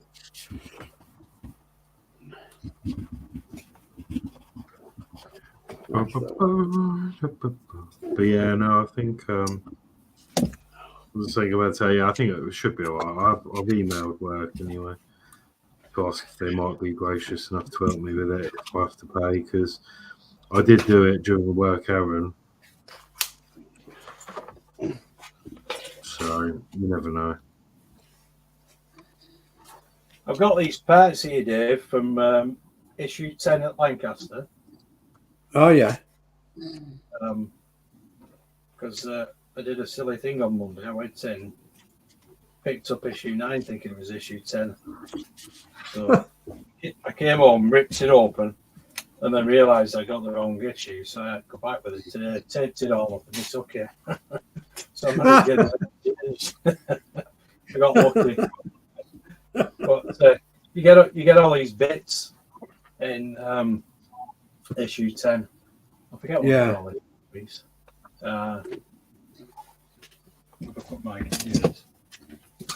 But yeah, all these. Well, there's the table, so that's the size of the table. And this little piece is already in. I've already got that, so obviously I can't use the table. And there's the one of the leg for it. But all these pieces, these are supposed to be power units. Aye. That is. What is that? Oh, wireless accumulators. Oh, there we go. And this is the fish pond indicator type 182A. So that's going to go in the Lancaster. Well, let's have a look at that. There we go. Wow. It's only a little thing, but it adds because there's nothing on there. And then you get the there you go. Next set of parts. Wireless receiver and transmitter. So these pieces here at the bottom. They'll go. Yeah. Well, this is what you get in the die-cast one, but I'll use them in my wooden one as well. Yeah, that's a good idea. Look pretty cool. Yeah. Hi, George. Hey, Todd is in the house. Hello. Hi, Todd. How are you? Yo, Todd.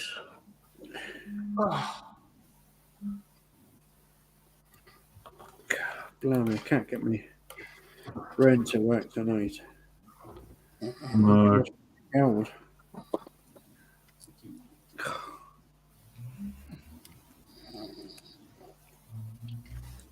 It's be cold, I think. Stuffing up all my brain cells.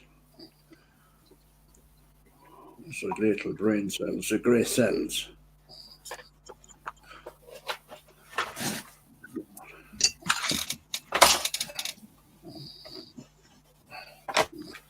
But how's the Samba van coming on, Horlixs? You finished now? No, I'm only on issue 98, I think I'm doing next week. Not happy with that. I can't remember.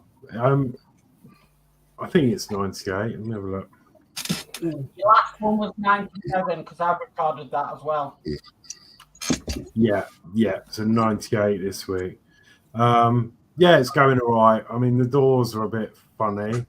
PVA ain't there. Yeah, but will that not correct itself when you get other parts on it? Well, that's what I'm hoping. But I've put the back end on, and now it's made the frame really quite solid, but the door's just not moving. But they're only like little metal hinges. So I think once it's all done, I might be able to manipulate them a bit and try and get a better fit. But I mean, I want to do it now, but it's best not to because I'll wait till it's done, and then I know, just in case the roof fixes it or. Yeah.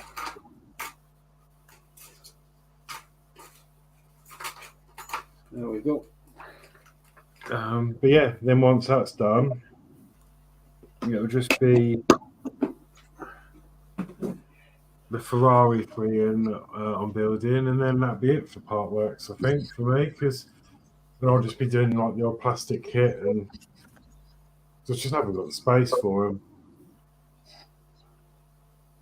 Well, I'm doing once I get everything sorted, and I've got the Nissan Skyline to start. Oh, that's cool. Yeah. Doing that for my son. Oh, you're doing the Fast and Furious, aren't you? Yeah, my son got. I've done the Dodge Charger for him. Yeah. And when the Skylight come out, he said, "Oh, I'll get that, Dad. Can you do that one for us?" I said, "You buy it, I'll do it." I know, yeah. So what do you think about the bonnet stripe gate? I've never looked at it yet. So it's come and it's been just packed away ready for we're moving. I think it looks brilliant. Getting packed. I think, I think people just go on and on about things. As far as I'm concerned, I'm building the car. As long as Rob's happy with it, that's it. It's a car. It's a car and it's got stripes on. Yeah, I think it looks quite good. I like it. What's supposed to be wrong with it anyway? Some people are saying it's the too purple. Oh, right, the colouring. Right. Yeah, but how many cars did they use in the film? Yeah. So there might have been variations on the colour and anyway, even in the film. Yeah. Yeah. Oh, I would have thought so, yeah. Yeah, and there's always sun damage. Yeah. That works for all cars, doesn't it? Don't polish it, it's up here. So. Well, yeah. Yeah. Yeah, me and you had the same car, probably same colour, but I bet there's a variation on the colour somewhere. Oh, aye. Yeah, but I've seen it, like the front end, it looks quite good. I like it. I'd like to do that one, but So I've never really had a look at it, as I say, because I've got two. I've got the first pack, and I've got the second pack, and I haven't even opened the box of the second pack. I've just put You always everything. get people whinging though, don't you, at the beginning of a new build? Yeah, well, it's the same as when that Lancaster came out. People were whinging about the wings, but if it was a prototype they were looking at. yeah. Oh, Then they started going on about the propellers going the wrong way. But hang on, you were using a test board, not the proper circuit board. Yeah, that's true. we got Todd saying, Eric saying, hey, to Todd. Todd saying hi to Eric. And we've got Snowy in, new famous show. Hello. Thank you for joining us. No way. How are you, mate? Hi, Fenris. Yeah. Nice to see you. And Eric says, hey to Fenris. Oh. So these going to glue together, flipping out. Oh, it's going to be fun getting them stuck together.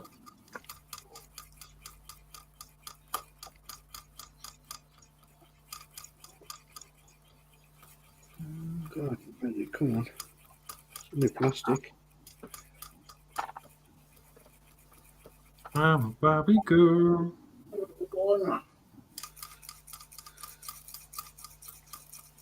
Made of plastic. It's fantastic. Oops. You can drill me. No, you can drill. No, that doesn't sound right. It'd be good if it came out. Oh. I might as well tighten the wheel up if I can, but it's getting the sensors out. No, whip them off, Dave. Get some motors installed. Yeah. Turn it into an RC.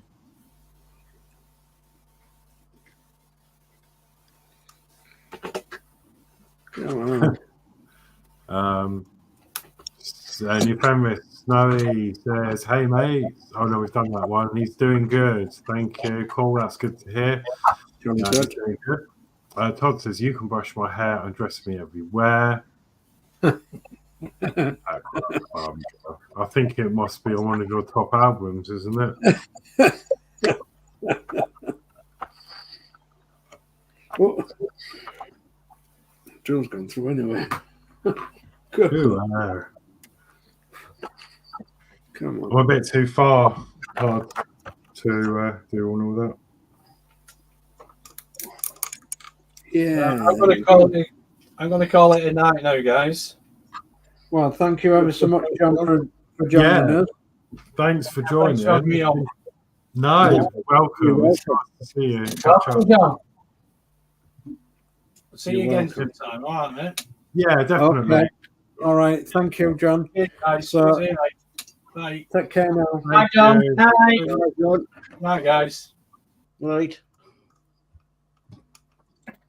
Oh, as tight as that. Come on. There we go. It says laugh out loud. Todd says, that's a line in the song, you fool. No, I know. Yeah. There's a bit of balance. Todd says, see you, John. Great to see you on the panel. Certainly is. Yeah, it's nice to catch up and see what it's been up to. Nice somebody new come on the panel. Yeah. Well, say new. He's been on before. Yeah. A while ago. I must have been off that night. Oops. You might have been, actually. So that's where Actually, I think it was back when it was the NMB. No, the model builders, yeah. Where's my on gone? 3. I'll have a bit of oil on that one. Walk like an Egyptian. Dear, oh dear. Why are you Whatever singing? you want, we want some of that tonight. Why are you singing Bangles songs? Because the shaking of my pot reminded me of the Looking like the Egyptian. yeah, walk like an Egyptian.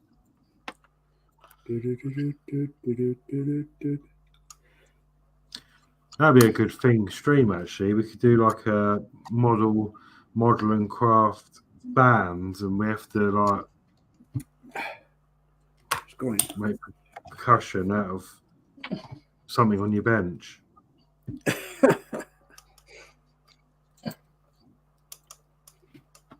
It's going. Come on. Keep going. That's better. A wee bit more. And a wee bit more. Not going to risk getting any more than that. That'll do. Right. So, we just put this on the thingamajig. Yeah, I've messed up a bit really. Oh, yeah? With not with this. With my, I'm starting a. I started the other day my plane. Oh, I don't know what stream it was on now. I think it was on the Show's Crafty Corner or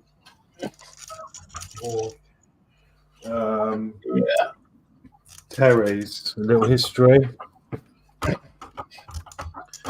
But I started building this Nat Yellow Jack. Yeah. So I've got all, some of the bits glued on, and I'm quite happy with it. I've done it with the landing gear down because it's not going to be flying. I want it to just sit on the side. At the moment, it's coming out all right, but Sticking it. I've not primed it yet. That's fine. I've done the landing gear, the front wheel, which was tiny, but that's gone in all right. Glued all that together. That can be primed and painted. Well, I didn't think, and I put the decals on in the cockpit. All right. So, how am I supposed to prime that now? Mask them off. Well, yeah, but they're so small. It's 176. No, sorry, 172. 172. Can you oh god. I just didn't think about it. I thought, oh, I know. I'll get that installed before I glue this lot together. I mean, I might be able to mask it off, or I could just, even if it's just rough, I guess. But also, I've got the front control panel as well, and I'll put the decal on that.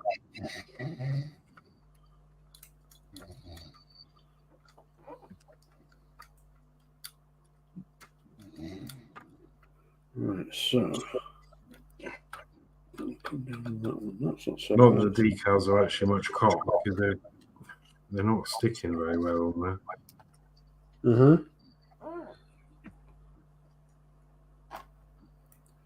Get some oil in there if we can.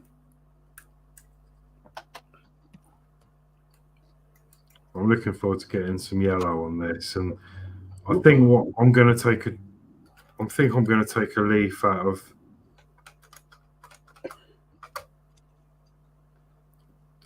Terry's book, and I'm going to prime this, and then I'm going to spray it black, Yeah. then silver, Don't know. Yep. then yellow, Yep. and then I'm going to scrape out the detail lines. I'll add that on there then as well. Why do you not just prime it black?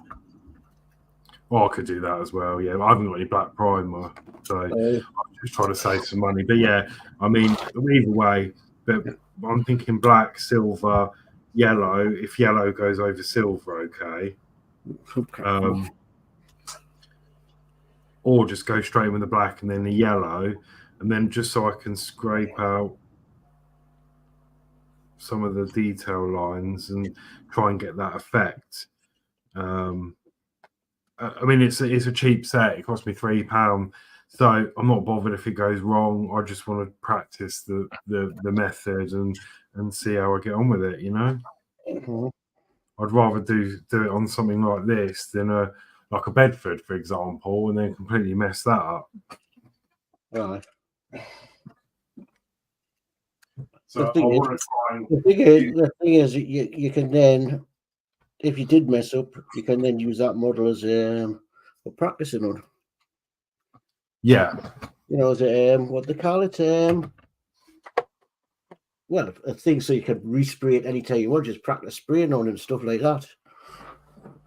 I think there's a special name for it. People call it, I can't remember what it's called.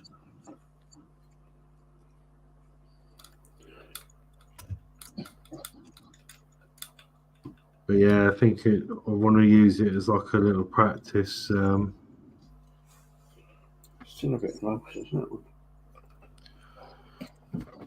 Little practice kits to try different techniques and A bit further in. Basically, a model you're not bothered about, you can practice, use it if you want to try weather and wet. You know, even if it got sprayed 100 times and all that, while trying weathering techniques and all that. yeah. It's just party. So, What's happened, Dave? I just need to get the screw in a bit further if I can, but it don't want to go in any further. It's not coming off. It's just not as in as far as I would like it. Right, so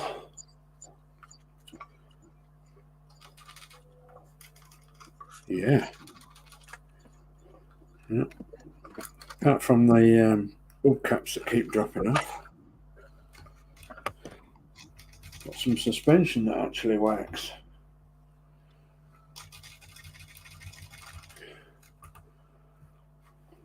Don't come knocking if my van is rocking.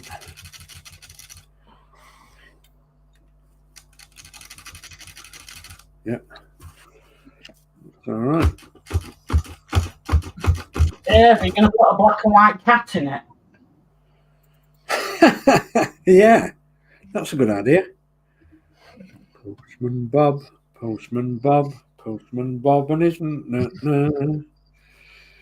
Yeah, you could have a postman in there, couldn't you, with a blue hat called Pat? Early in the morning, just as the sun was rising. I used to. No, you need a postman in there, and you call him Geordie. Bugger off. Yeah, Geordie delivering the post. No, because it'd have a bike rack on the back for his bike. Yeah. Yes. Right, would you? So, And then pick on Geordie again, do you? yeah. I'll leave the screen. Why I'll do it. why don't you want to be a postman? I used to be a postman, man.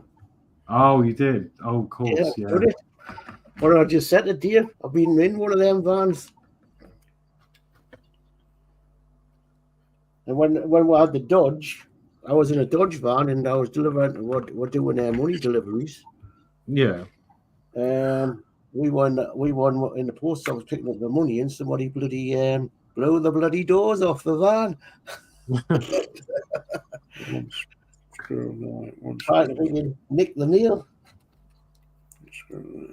Daft buggers, they didn't watch it properly. We had it in the post office, we hadn't come out.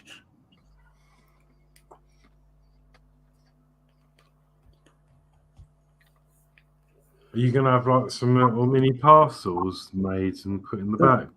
That's a good idea, yeah. Why not? Yeah. I think that's a good idea.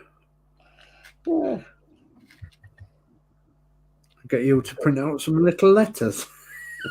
You could have some post parcels in the back being transferred from the Eddy to the post van. Yeah, you could actually, yeah. Yeah, he's called Postman Pat, not Postman Dave. Yeah. Unless you know the rude version that I do, and they call him Postman Bob. Aye. Oh, that was the builder, Bob. Bob the builder. No. It's Postman Bob. So they've changed. I don't know what you're on about, Dave, to be honest. No, that's all right. Oh, stay off the rude ones there. You're a bit young, Horlixs. I've never heard of Postman Bob before. Oh, that's good. I've heard of the film. Is it to do with the film? Film? Yeah. No. So that film, you know, Rita, Sue and Bob or something. No. Oh, I love that film. Rita, Sue and Bob 2. Set in Bradford. No. It's got nothing to do. How long, guys, how long are you planning on staying for? Because New Feminist wants to join us. That's all right. I'm just trying to work out how long you want to go for. I'm all right. Right, I'm on night shift tomorrow, so I'm... Yeah, I'm just doing some editing. I'm going to leave in about half an hour, so... Yeah. You're more than welcome to, but bearing in mind we'll probably only be half hour or so it's up to you. But yeah, you're more than welcome if you want to pop in. We don't. It's work day tomorrow, so we don't go on for 7 hours on a weekday. No, we can't do that one. As much as I would absolutely love to. But no, we're on for half hour, so it's up to you, mate. If you want to, then you're well welcome. The link is it is pinned. 34. You can get that in there. Oh, look at that. Look at that, he says. It's starting to look like it'll be a window. Oh, it's running away from me. Come on, get in there. Don't run away. There we are. Come on, get in there then. Might as well have that one in as well if we can. Oh. I'll push it up to my cup. It might not go as far. Go on.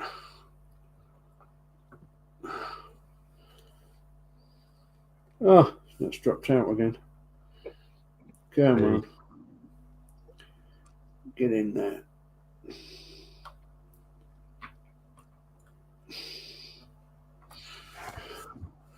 No, it's not going to get in there. Go on.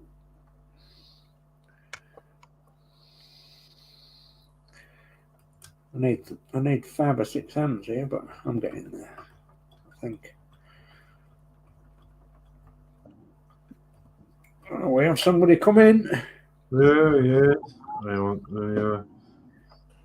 Hello, welcome. Hey guys. Hello. Yeah, I know it's a work day for me too. I was sitting in the shed flipping through YouTube and I was like, oh, the English crew's on. Cool. Yeah, we do this. Well, with this, I mean, we normally do this show like once a fortnight, but of late we're going to go. Like I did a test stream. When was it? Was it Monday? We went out. Yeah, Yeah. just a bit like the hangout thing that seems to be quite good at the moment. Everyone joins everyone's streams, and I go on people's streams, and it's just sort of return the favour, really. But it's great. I love it. Oh yeah, I always have fun with it. I always have fun with the Sunday stream that Dragon Lover and I do. Yeah, I love I that always one. have fun with it. Yeah, that Sunday was mad because I was on Michelle's Crafting Corner in the morning. Then obviously I come over to yours and Connie's, and then before I knew it, it was like 11 o'clock or whenever it was, and I'd been sat at the computer all day. Oh yeah, Dragon. I talked to her that Monday. It was like, it was a great stream, and she's like, yeah, I can't believe how long I sat at the bench. What do you mean? She goes, well, I was on Michelle's Crafting Corner at like 7 or 8 o'clock in the morning. She goes, I didn't get off until like 10 o'clock or something like that. I think she said she got up East Coast time, and I was like, oh my God, child. It was like, you're a glutton for punishment today. She goes, yeah. And I was flipping through YouTube earlier today. Was just like, oh man, I won't go into it, but there's a whole lot going on, as y'all know. Yeah.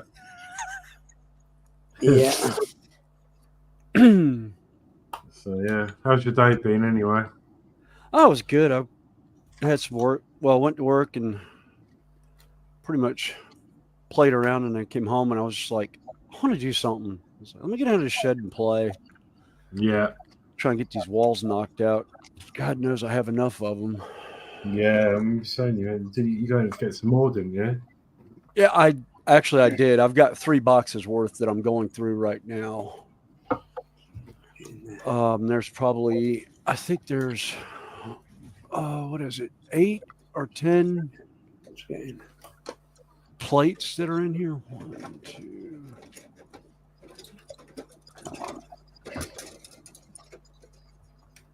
Wow.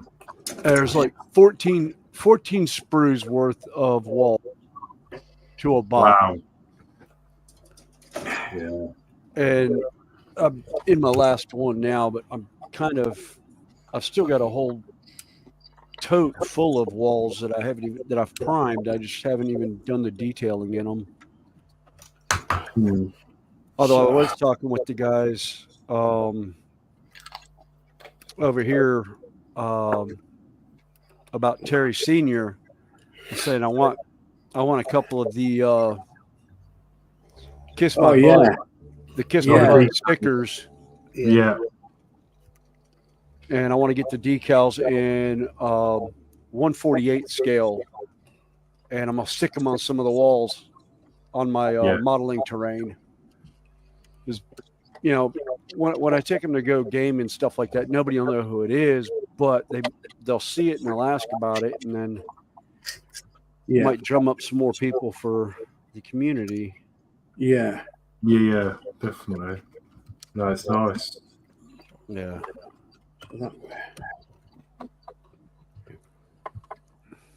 Ooh. They're all cheese.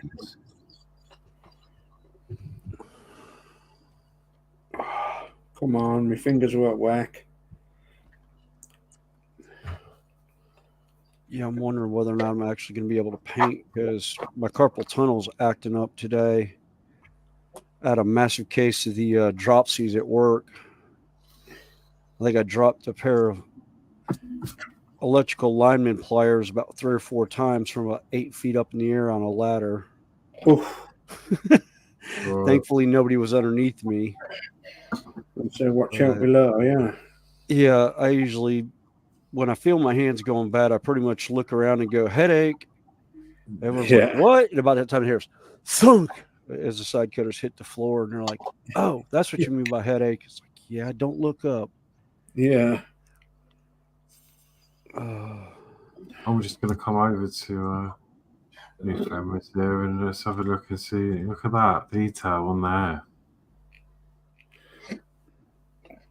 Yeah, fantastic. What's that for? So what are you building, Ferris? Oh, this is one of the tabletop miniature walls from Games Workshop. Wow. Just doing all the painting detail. Let's see. Do I have one that's unprimed? Basically, they start out like that.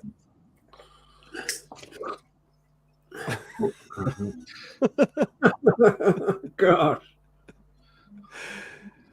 And really, the only part of it that's airbrushed is the primer and the silver. Everything's hand painted. Yeah, everything else is hand painting. Yeah, fantastic. And I love the way the rust effect came out. Yeah. That's like 3 different paints and then that stuff.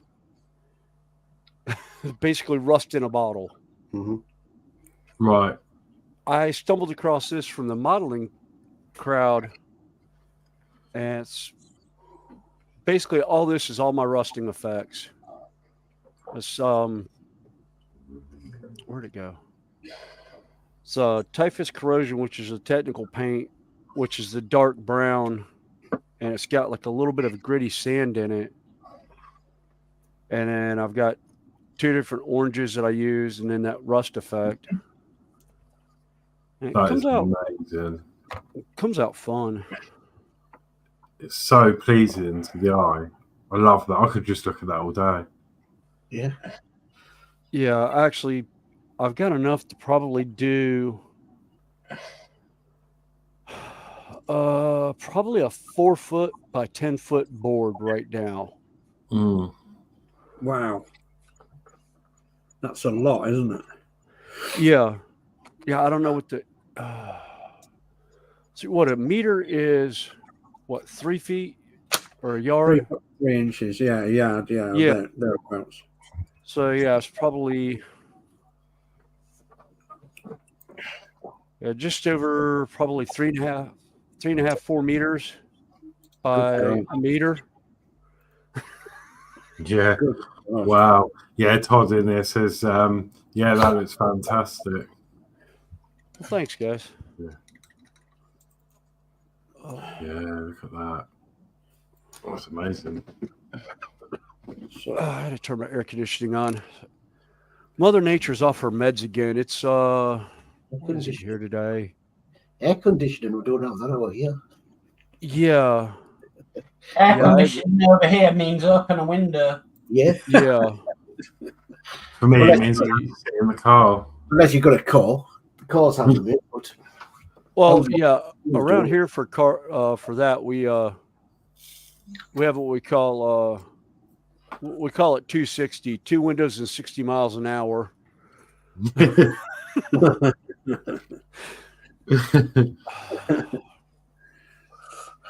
on, a photo over there, you just could only do 55. Yeah. double nickel, yeah.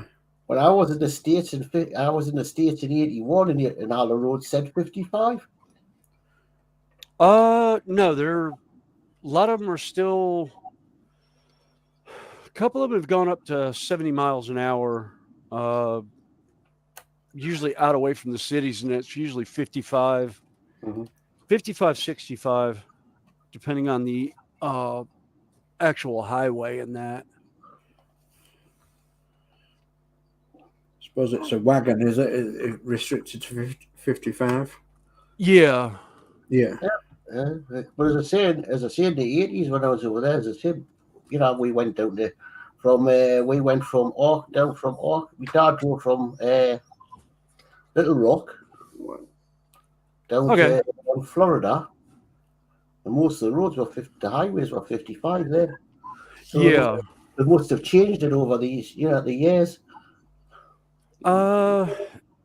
Some of the highways may still be that, but I know, like around me, there's areas that are 65, 70 miles an hour. Of course, nobody pays attention to the posted speed limit. I mean, the highway I take to and from work is actually 55. if you're not doing at least 10 to 15 miles an hour over, you're getting run over by everything, including big rigs, 18-wheelers and that. Good God, yeah. They're not restricted over there, the big rigs. They're restricted to 55-footers or 53-foot trailers. But they've not got a speed restriction. Not really. It's just whatever the speed limit is around the area. Yeah. You know, whatever the posted speed limit is, is about it. Yeah, it's restricted over here, wasn't it? Yeah. No, what you mean the actual engine, actually what it can do. So the speed over here, they're restricted, aren't they, the wagons and the buses now? 62. Yeah, 62. The ECUs are actually programmed so they can't go more than that, even if you wanted them to. Yeah, 62 mile an hour for a truck and 70 for a coach. Oh, okay. Coach can still do 70. They haven't restricted there. As far as I'm aware, yeah. Don't know. I don't know much about the I mean, as I say, modern law. my dad was the coach driver, and he died in 2016, and he'd packed in driving about 10 years before that. So you're talking about 2006 when I was last talking to really. My dad drove coaches, so to know what the speed is now. Yeah. I was about the same. I think the speed for a coach now is 60 miles per hour on a motorway. 60 is that? Goodness. Man. Yeah. Wow. So It's because of the size. It depends. It all depends on the vehicle, but and the stopping time for the vehicle now. So it all goes on the size, and anything over a certain tonnage, they are restricted to 60 miles an hour on the motorway because of the stopping distance. yeah. Oh, yeah. There's some that, I guess, the 18-wheeler or the tractor trailers, there's some, depending on how they're loaded down, take almost a NFL football field, 100 yards or more to go from speed to a dead stop. And that's downshifting and hitting the brakes very, very, very hard. Yeah. I actually saw one. They have over here on some of the rigs, they have what they call stage 3 braking, which is I think it's a button on the dashboard. I would have to talk to a friend of mine who is a long haul trucker, but it locks all 18 wheels and locks the trailer hub so the trailer doesn't jackknife. Yeah. And I've actually seen an 18-wheeler hit that one time because somebody decided to be stupid and brake check them. Yeah. Yeah, they pulled in front of them and then hit the brakes hard. Not good. No, usually when they do that, they're picking them up with a sponge off the motorway. Yeah. Because those things. If you're in a smaller vehicle, you wouldn't do that because you know it's going to win. Oh yeah. They'll just run right over the top of it. Yeah. Problem in the UK is the laws change so often; it's very hard to keep up. Yeah. So a long while since I was a coach driver. A long while. Yeah. I don't drive, so I don't have to put up with that. I've been driving since I was 16, and the first car I ever had, I absolutely missed that car. Beyond a shadow of a doubt, it was my favorite car. My father, rest his soul, worked for a car dealership and found a 69 Pontiac Firebird. Oh, nice. That was a one-owner car, The father bought it new in '69 and kept it in the garage. And his daughter traded it in on it was a 1985 or 86 Mustang Fox Body 5.0. Yeah. And my dad got a hold of it, and that was what I learned how to drive in. Well, my father also worked for, my father's boss also owned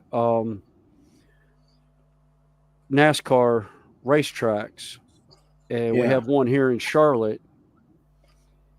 And when my dad told his boss what he was doing, he was getting the car for me, he told him, he says, you take Billy Boy out to the speedway, give him the keys and tell him to blow it out of his effing system. Yeah. Said he has full reign of the NASCAR straightaways, but he can't use the high banks, because the car's not built for it.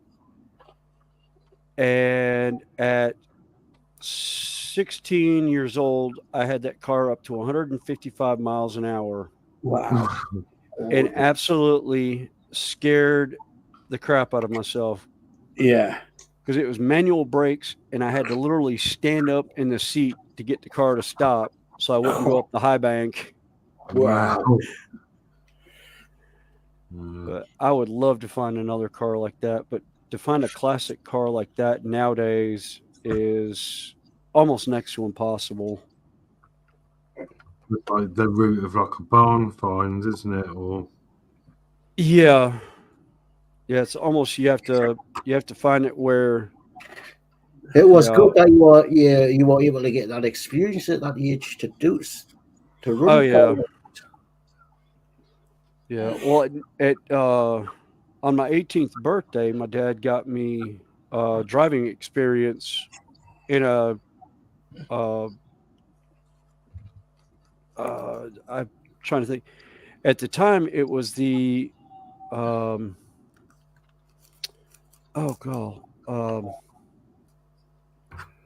not the NASCAR Winston Cup series, or it was the Infineon series, which is a step down from them, and the cars are running 150, 160 miles an hour on that track. It was non-restrictor plate racing, but we actually got to drive a NASCAR spec vehicle on the track. Wow. Through the high banks and everything, and that was the greatest experience. Yeah. I grew up in NASCAR country. I mean, I live probably 45 minutes from where most of the NASCAR racers have their motor shops and everything. Yeah. So you're still a big NASCAR fan? Not so much. I lost my father about 6 years ago now, and it's hard to go to a race and not look up at because he was always up in the VIP suites with the owner, who passed away 2 years ago now at like 93. He was 93 years old. But he it was always hard not to to go to the race and not go up and say hey to my dad and the owner of the track. Yeah. So it kind of it was a fun time. I always had fun at the track because I pretty much I knew what areas I could go to as a fan, but then I knew some areas that I could go to take photography, and knew the in-house security, so I could get away with it so long as I wasn't around the official sanctioned body areas and that. But I could go on, if I had the passes, I could go actually onto pit road, behind the wall where all the teams come over the wall and that. And it's almost like watching kart racing or Formula One, where you see them come into the pits and they get, fuel and tires and all that. We could actually stand probably 50, 60 feet from these cars. Yeah. And watch them put fuel in and everything like that. Wow.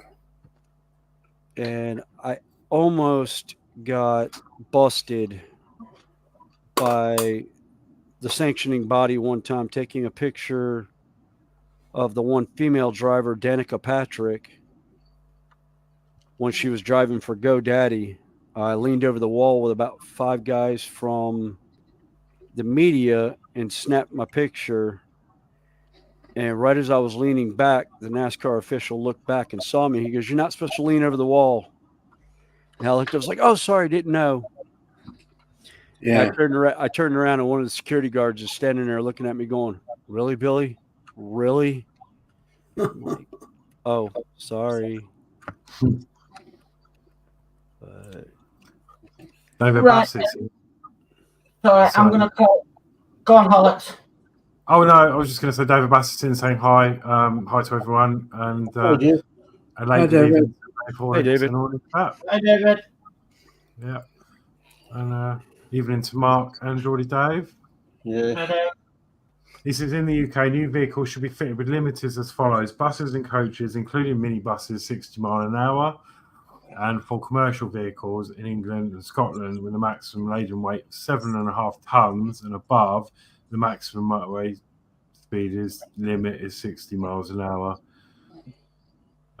Yeah, and then Todd says the fastest I've ever drove was 160 in my supercharged 2001 BMW 330i on some rural road at night. What the F was I thinking? God, yeah. Oh, I did that. I did that in my early 20s. I had a katana style motorcycle frame that I had a 78 Electra Glide Harley motor on, and got clocked by a state trooper doing 155 or 150 at one point on windy country roads at like 2 a.m. Oh, And I didn't know it until a couple months later. It was actually a state trooper that I knew personally who actually hit his lights and tried to follow me. yeah. Yeah, he lost it on a set of S curves and ended up in a cornfield. Oh, And didn't really radio out. He just pretty much called end of pursuit and was like, "Yeah, I'm out. Don't bother coming looking for him. I'm giving him the grace of karma to catch him sooner or later on his own somewhere." yeah. God. Because Right. those roads, I can't even think of an equivalent in England, but it's windy country road, 2-lane road with like old oak trees on either side of the road that are, Yeah. 15, 20 inches across. Yeah. It's like if I win. yeah, it's like if I were to go down, nah. Yeah, that would be I think this is a person. I'm not really sure. It just looks like hamburger meat on the roadway. Exactly, yeah. Yeah, there won't be a lot left, would there?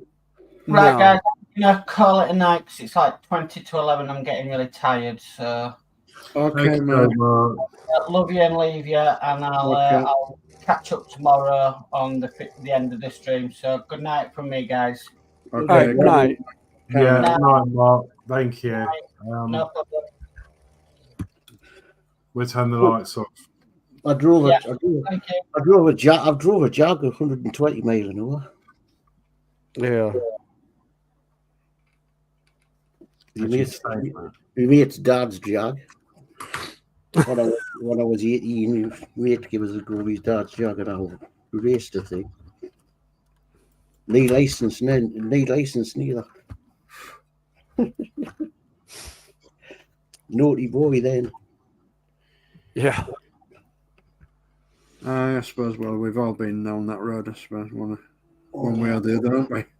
Trouble is, I failed my test because of my eyesight, and I disagreed with it, so I just bought a car and just carried on driving. Yeah. Yeah. I got to wait. Do you know I got to wait with it for about 20 years? Then I give up. I said, I'm not taking the risk anymore because the police around here started getting these thingies in the cars so they can track you on your registration plate. I said, it's not worth it. Yeah. Yeah, I was a naughty boy. Thing is, I love driving, and as I say, when I got failed on my eyesight, and I said, "Stop this! I'm driving." Yeah. Actually, that bike at the time wasn't technically legal to even be on the road. I was blowing the motor out because it'd been sitting for so long that I needed to break the seals back in, but I had no turn signals, no headlight, no tail light on it. The tail light and headlight was basically a torch that I painted red for the back of the bike. So if I hit the brakes, you wouldn't know I was hitting the brakes. Oh, God. Because it wouldn't light up. Hence why I went out at, 2:00 in the morning. Yeah. But it was all backcountry roads by where I lived, and I knew them like the back of my hand. I mean, I'd ridden my 10-speed and whatnot on them all the time, and it was kind of on the edge of the major city of Charlotte, but there's a small municipality that's right there too, and I knew all the police officers, and that was the roads I was running because I knew they wouldn't come after me. They just, if they wanted to be bad about it, they knew where I lived. They just show up at the house. They go, "Don't be silly, quit doing that, don't come through town." And I was like, "Okay, yeah, fine, no problem." But I didn't expect to have the state highway patrol come after me. Yeah. And the one of the officers did come by the house, and I asked him, I was like, what city officer decided to turn his blue lights on over on the one road? And he's like, "Oh, it wasn't any Pineville boys. It's just the two of us working tonight." And I was like, "Oh, okay." I was like, "So, sheriff's department?" He goes, "No." And I was like, "Oh God, no. It wasn't a state boy, was it?" He goes, "Yeah." And I'm like, "Oh." And they kind of really wouldn't tell me anything about it because they were still, at that point, it was still under investigation of how he lost control of his car and everything. I found out about it. Like I said, I knew the officer in question. And once the bike was legal, I had it out for a little bit before I sold it. And I was at a archery store where I would shoot archery, and he showed up before he got off duty, saw the bike out front, and asked the owner who the bike belonged to. And he saw my helmet, and I had a custom painted racing helmet. Yeah. And that's when he put two and two together. And I was like, "So am I going to get a ticket for, 55 miles an hour or 155 and a 30? He goes, "No, because the statute of limitations has already expired last week on it. So I throw the book at you, but there's no point at this point." I was like, "Well, just so you know, that bike will never do that again, because that night I absolutely scared the pants off myself Yeah. because I didn't know the bike would do it. Yeah. You know, Harley Davidson motorcycles are extremely heavy motorcycles. Yeah. And I put it on a frame that was probably, if I had to hazard to guess, I think it was like maybe 300 pounds. Uh-huh.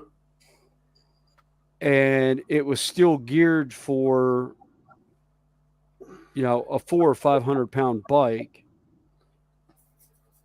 So obviously a lot less weight. a lot less weight and just as much torque for the big bike, but Yeah. didn't have the weight that it needed to push to speed. So it took off like a rocket ship. Yeah, I remember my next door, where I used to live next door neighbour, he had a nice big Triumph. And he says, would you like to come for a ride on the back of it? Well, where I used to live, we had the A69, which is a dual carriageway, which runs east to west. He hit that and he opened the thing up. I crapped myself on the back of it. He said he'd done around 120 on it. I said, flipping out. Never again, not on the back of a bike. Yeah. You've got no control, you're just sitting there. Oh, yeah. I used to love watching superbike racing, and that one of my favorite races, if I could catch the highlights of it, was the Isle of Man TT. Yeah. And watching those guys fly down those roads, and I'm just like, they're doing a couple 100 kilometers an hour on like roads that were like horse and buggy style roads. I'm like, how? Yeah. I was like, y'all must have kahunas of absolute bronze and steel, because exactly, there's no way I could ride at those. I mean, at breakneck speeds on those tiny roads. And there's one spot that I would love to set up and take photography of, where they come down the hill, and it's almost a chicane where the building kind of sticks out in the road. Yes, my stepfather's got a picture of that, because he used to look to go across to watch that. Yeah. Got a picture of the base on that. Fantastic. Yeah. And it's at the base of a hill, but the way the road sits, or the way the building sits, it's like 4 feet into the roadway. So you literally have to come down and swing around that building. And I'm watching these guys. I was like, if they miss their mark by millimeters, they're eating that building. They've had it, yeah. I've watched some of it, but I've watched this. I've seen it. I don't know if you have it over there, but there was. I don't know if you saw it, Dave. There was a series. I can't remember what it's called now, but James May built a bike out of Lego. No, out of Meccano. All right. No, I didn't see that one. It was an electric bike out of Meccano. His aim was to do the Isle of Man TT race circuit on this Meccano made powered bike. Oh my god! Absolutely brilliant it was. I think it was called Boys and Their Toys or something. It's a YouTube series. I do, because he's done a few things on it. He actually they built a Spitfire. They've got a Meccano set. They somehow made an Airfix set, full size Spitfire. That's right. I haven't seen that one yet. Oh, that would. It was on the Sprue and everything. It was on the Sprue and everything. Yeah. James May. Spitfire is a beautiful, beautiful plane. Yeah. It's called. I think it's James May's Toy Stories, and I think it's actually on. Might be on YouTube. Usually there is some on YouTube from James May. Yeah. Oh, it's a fantastic show. Here we go. I'll show a screen. This is just some of the. This was the Meccano bike. and he actually did the Isle of TT in it. Good God. An actual working bike. Good He had a few God. problems with it on the way, but you'll have to watch the series. It's brilliant. So he did that brilliant. one. Then he did, that's the Spitfire. Yeah. I'll do it in nice. plastic, full size. Full size plastic model kit one. He did, I don't know what that one is, but there was also, the Great Train Race. Yeah. So they built a model 00 gauge railway from one village to another to represent a railway line that was shut, and they put it was a 00 gauge, and they laid track. I don't even know how many miles it was now.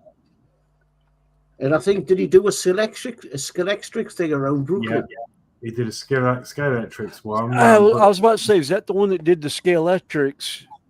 Yeah, right. From Scalextrics headquarters down through the parking lot across where one of the old it was an old racetrack or something, wasn't it? Yeah, Brooklyn. Yeah. Okay. The first racetrack that was ever around, I think Brooklyn was. Okay. I remember seeing that, and I thought it was the coolest thing that they did that. I was just like, oh my gosh, I couldn't imagine the layout that they had to do for that.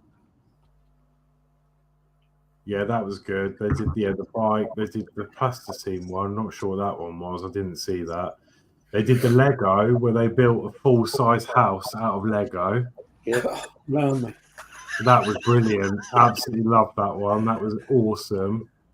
I actually had an upstairs and everything, and they were in there having a chat on the sofa, on the Lego sofa. I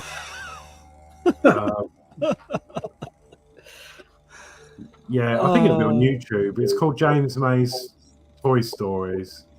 Okay. Yeah, I think I remember seeing some of them. Yeah, that's the Lego house. Oh wow. Good God. They did that really strange bridge thing, didn't they? Mm-hmm. And then his railway he did, because he's into his railways, and he had his Flying Scotsman, didn't he, with the realistic chuffing sounds. What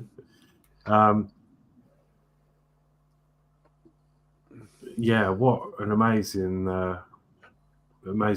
things. Yeah, this was the railway one, and he actually did two of these.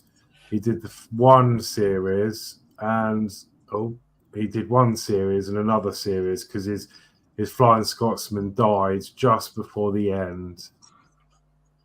So he fixed it up, and he came back and did it again. And that was him on his bike, and he had what's his name with him? I can't remember his name. One of his co-stars off Top Gear.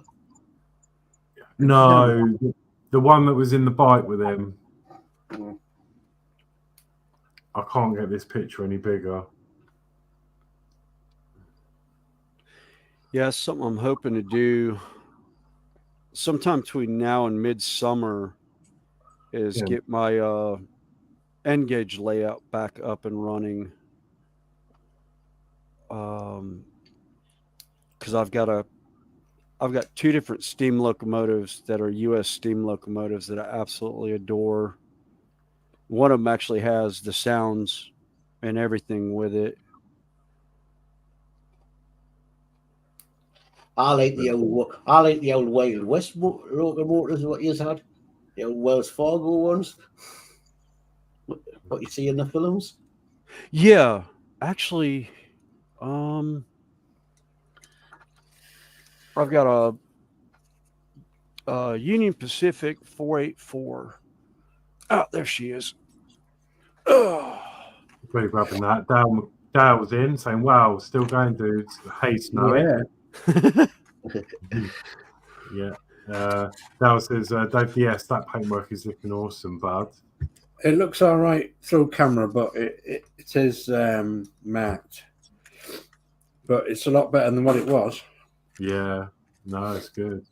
Dutch Dave says same program, 1-1 Spitfire. Yes, Yeah. says that was crazy. Yeah, I've not seen that one yet. I need to see that one. I need to look that one up. Definitely. Yeah, there's that steam locomotive. Yeah. Oh, hang on. Oh, do you know what? I absolutely love trains, and Yeah, that's the N scale 1/160th of the 484 from Union Pacific. It actually does excursions now through Wyoming and that. But the designation they get it's 4 wheels in the front, 4 drive wheels for 8, and then the two trailing wheels in the back. Wow. The one I want is the articulated one that they have out now, the Challenger. Company by the name of Broadway Limited has brought it out, and it's one of the first N scales that I know of that actually has the a working smokestack. Yeah. And it's absolutely brilliant model, and I want to put my hands on it, but I don't know if the radius that I run on my layout will allow me to run that locomotive. Because right. it's such a long locomotive, even in 1/160th scale. Do you run your trains DC digital control? Oh yeah, they're DC. Yeah, no, mine are all DCC. They're all digital control, digital command control. I don't actually have any DC locomotives left. The last DC locomotive I had was a Mini Tricks that I got. Oh god, probably 25 years ago, and the chassis broke on it, so I ended up having to throw it out because it was an aluminum chassis and there was no way to fix it. It had split right down the middle, and unfortunately, Mini Tricks does not make that locomotive anymore. So have you always done N-gauge? Yeah. It's Yeah, bad.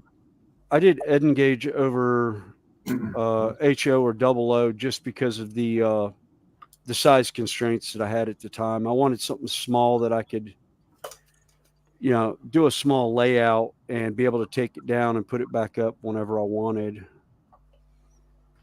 And the layout I have now is where's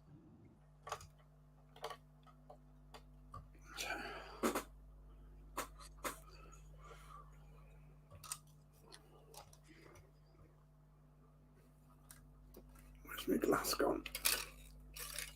There it is. Oh, William still there? Has he gone? Lost his sound. Oh, well, lost sound. yeah, I think he's doing something.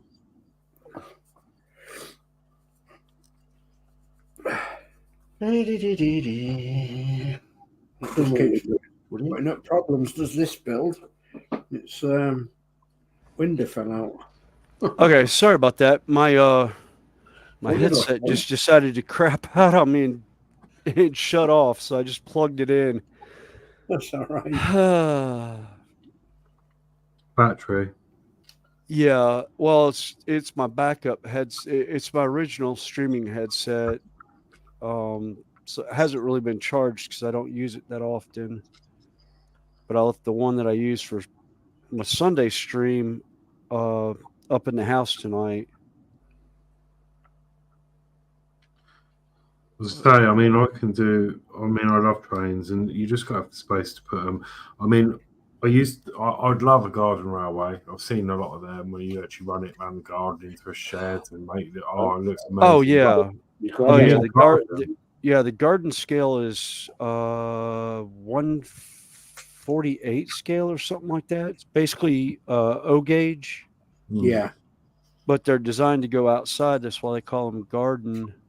Yeah. The one I would absolutely love to do something like that with is the live steam locomotives. Oh yeah. Yeah. that are in that 148 scale. But you don't see many of those around. And when you do, holy, the price tag on them is just, I mean, I cringe. There's two I'm looking at right now that are roughly $500 US that are DCC. And I'm kind of like, I want it, but I can't justify that price tag on it right now. Yeah. There's one other one that I want that I saw that's I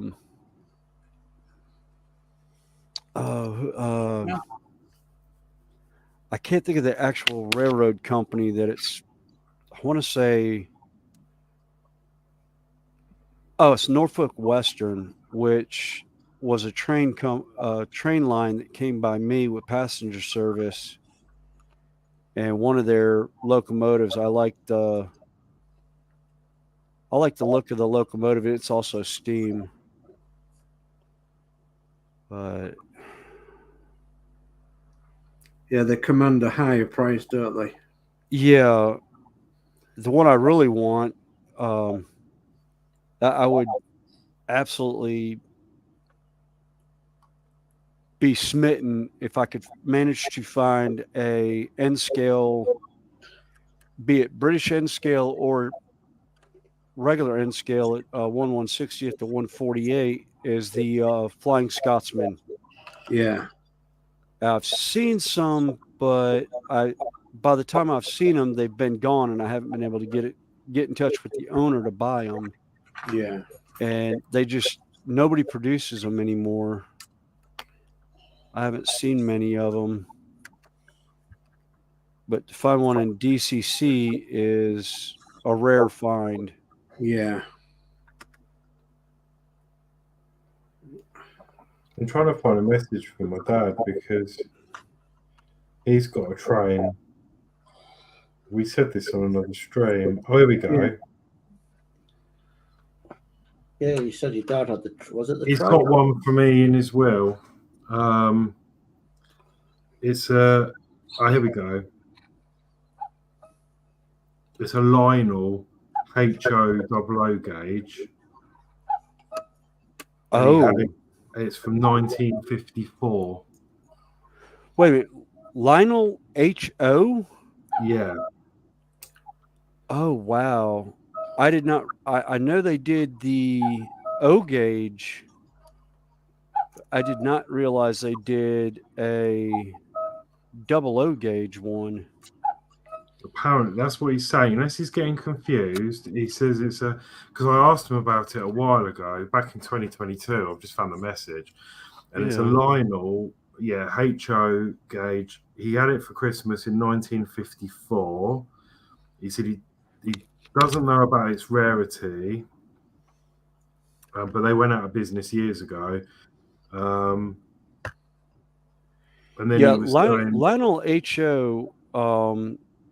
I said the O gauge or 3-rail is still around, and one of my uncles had one as a kid, and my cousin got a hold of it after he passed away, and it was steel rails, but he doesn't know if any of it still works. And he can't find anybody up by him that knows anything of it.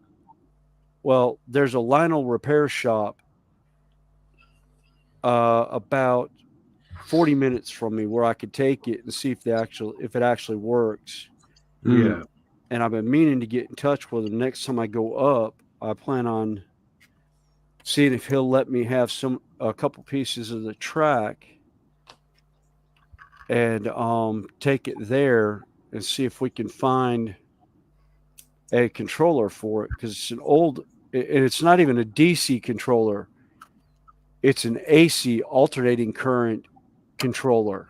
That's right. Because that was his next message to me. He said, for God's sake, do not lose the adapter. You can't get them anymore. Yeah. And it's American. Yeah. So yeah, I don't know what condition it's going to be. I mean, the last time I remember as a kid, I've got vivid memories of him. You know, he used to get it out for a day and then it'd go away again, and he'd wrap every single individual piece of track in newspaper and the trains in newspaper. He'd pack it all away in these boxes, and yeah, that's in the loft somewhere. And Yeah. that'll be mine. But I mean, I love trains, and I'd do it if I had the space. But I mean, you know, what I don't understand about myself is that I can create, like, or help create, you know, I can design a Bluetooth mod for a frigging model, right, from start to finish, solder it all up, design the circuit boards, but I can't operate a train because I got a set. I can't. I got a set for the loft in an old property, right? Yeah. And it was just a box standard Hornby oval track. I bought all the track packs. So you had the other bit that come out here, and then the other bit that come out here, and then you had the bits that come out in the middle. Could I wire that up? Absolutely not. I'd connect up the power supply, because it wasn't DC or anything like that. And then if you like flick this point, you'd lose power here. And then if you flicked this point and that point, the train would go twice the speeds. And then if you flicked another one, it was just all a nightmare. And I ended up packing it away and selling it. Yeah, that's actually what they. If you didn't have if you had let's see if I can. Oh, I know. I can pull the other camera up because I've got my DC controller over there. But I'm guessing My DC mouse. is better because you just run the same voltage throughout the whole track. And Well, then- no, that's DCC. This is actually a DC controller, right there. Let me I got to flip my camera over. Yes, like the twisty dial. Yeah, that's what I had. Forward, back, and then you can change the speed. Yeah, that's a DC controller. Right. So that's what I have there. Yeah, I don't think I have. No, it's in a box somewhere at the back of the shed. The DCCs, are they the one with like the bit that's got the screen on it and you put codes in it and stuff? Yeah, that's a DCC. Trying to think where is God? And then you can like program sounds to it and stuff, can't you? Yeah, what it is, you can control. The locomotive has a little computer chip in it that pulls. It's basically almost like radio controlled. The track gets solid power, and then the computer chip in it regulates the speed from that. I don't see it now. I thought I had it sitting in the box of Kato track, but I don't even see my box of Kato track right now. I really need to organize the backside of my shed. Oh, wait a minute. There's the Kato track. Is it in there? No, I don't know. It's in a box somewhere. Yeah. But actually, this is the stuff that I like is the Kato Unitrack. Let me flip my cameras back. Is that stuff? Oh, right, yeah. It's all one piece, and then instead of having to hook like the wires up to the rail joiners, they actually have actual connectors that have the wire that come out from underneath, and you can put it underneath your layout. Right. There's a YouTuber who lives right down the road from me, called DIY in Digital, who actually does Arduino and computer programmed DCC layout that is just absolutely brilliant. And he did one on a 2 foot by 4 foot piece of plywood. That's just basically a simple circle with 2 little sidings on it for like a business that he could pull up and unhook cars to and move cars around, you know, the bogies and everything around. Yeah. That's kind of one of the things I'm getting into on mine. When I get the layout back up and running, because I'm such a big 40K Games Workshop miniature player, they came out with their new Epic scale, which is 8mm models. Oh wow, look at them. Yeah. Wow. Those guys, they're scaled down version of the 35mm miniatures, but that scale puts it perfectly into 1/144th to 1/160th scale. There's the Space Marines. There's 5 of them on a base. Oh my God, look at that. Yeah, that I started to, I was going to hand paint them, and I got to the point I was like, I can't. God, blimey. My hands aren't stable enough to do 1/144 anymore. And I'll show you the full size of one of those Marines. Is that right there? God, there's a big difference in that, isn't there? Literally the base with 5 standing on it fits inside the base of the other one. That is mad. Hang on, I'm just gonna look at that. Oh, just That's a 20. It's a 25mm base as opposed to a 32mm base. God. Oh my God. My chat's disappeared. Can you see the chat, guys? Yes. Yeah. My chat's disappeared. Oh, that happened to Mark earlier, actually. Yeah. I mean, the only one I've done, I've just got just to play with, was this one. I don't even know what it is actually, but that's Cadian, the Imperial Army, that's it. or That's better. Oh, it's the Cadian Imperial Guard. Oh, where's the?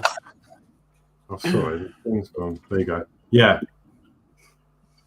Yeah, actually, I think I have that model somewhere.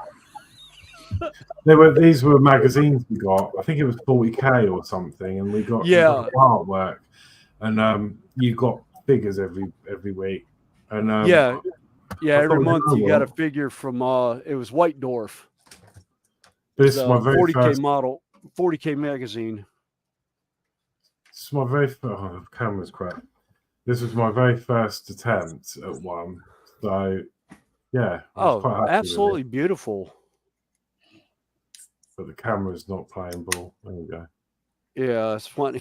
Wants to keep focusing in on your hand. Actually, yeah, but right. Let me go through some chat. I'm pretty much done here, guys. Yeah. Or off. Yeah, when Lindsey Builds and everybody started doing 40K, I was like, don't blame me for y'all getting into 40K. Because watching him and Dave Sprue Glue, I was just like, I saw some of Sprue's stuff and I was just like, dude, I know you're in Nottingham. How far are you from Warhammer World? He's like, oh, it's across town. I was like, you need to take that model and go show it off there sometime. He's, oh, it's not that good. I'm like, no. It is that good. I've entered in some of their painting contests before. I was like, dude, from what I've seen on YouTube of modelers that have done Golden Demon, I was like, that is Golden Demon worthy. beyond a shadow of a doubt. Yeah. I was like, oh. And then Lindsey's Necron stuff that he did is just absolutely brilliant and beautiful. Yeah, it's some really talented people, but talented. Well, and I've noticed a lot of them come from the modeling community. It's like, yeah, the amount of detail you put into your plastic cars, planes, and all that. I was like, the scale, going to a smaller scale like that, a lot of times you end up with a lot of detail. Actually, oh, this is my other fun one. Where's the painted one? There it is. Here's another one that was actually insane to hand paint. That's the full-size Imperial Guard tank. Wow. Okay. Now you see the detail on the sides and all that. Mm-hmm. Okay. Here's the same tank in epic scale at 144. Wow. God. Oh, Crazy. And I'm laughing so hard I can't hold my head still for it. It's just like, but yeah, the detail on the tank, it's like they took the full-size tank and shrank it down. I mean, the detail on the hatch on the roof is on the small one. Yeah. And I was just like, oh. But I got that new set because I liked the Forge World Titan so much. Which, where is he? Where's my painted one? Oh, there he is.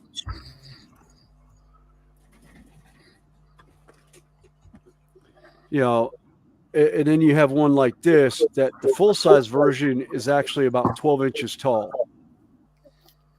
Mm. But he fits in my hand, and it's the same detailing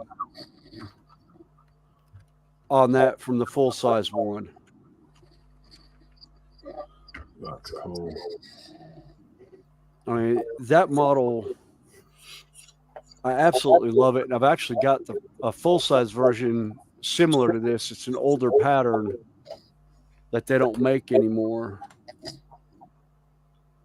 But I absolutely love those things.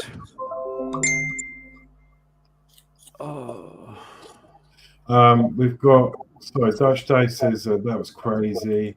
Yeah, that's the with regards to the toys thing. Dallas says, hey to Dave. Dallas says, too many days on stream, laugh out loud. Yeah. Dave, that's why he even says, hi, Dave, and Dave. Yeah. Dutch Dave says, hi to Dale. Dale says, how's the layout going, Snowy? Dale, it still looks like a hand grenade went off in the back of my shed. Flip cameras. You want to see the layout? Where's my mouse? There it is.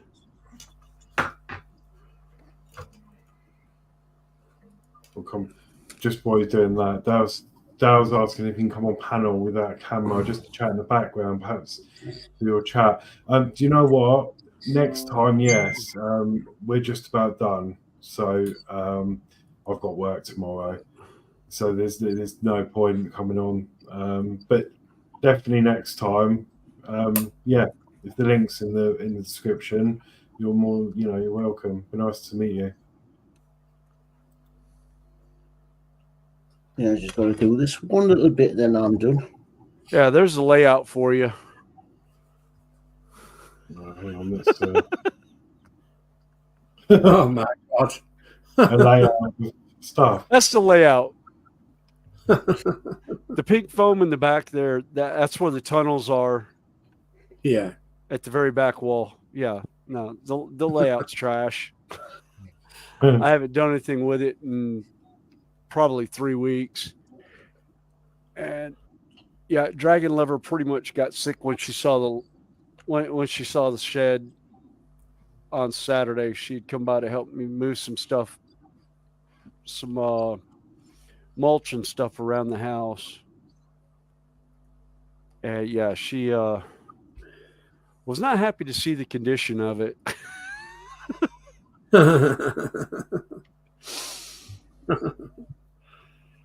What have you done? Yeah. Yeah, Dave. Touch Dave.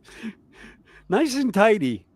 Hey, it's organized. I know where everything is. Some of it I can't get to because the walkway is blocked, but yeah, I know where everything is over there.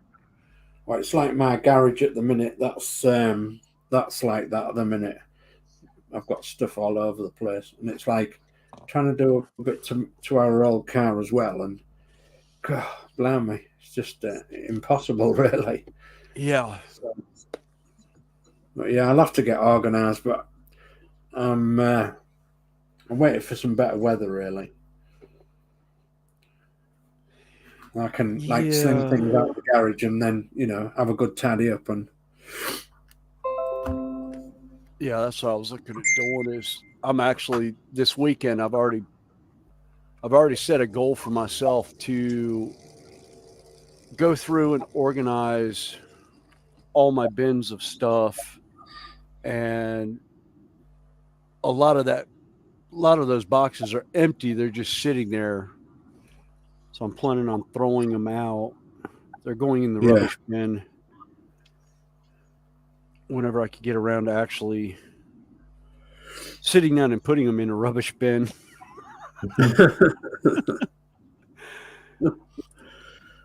So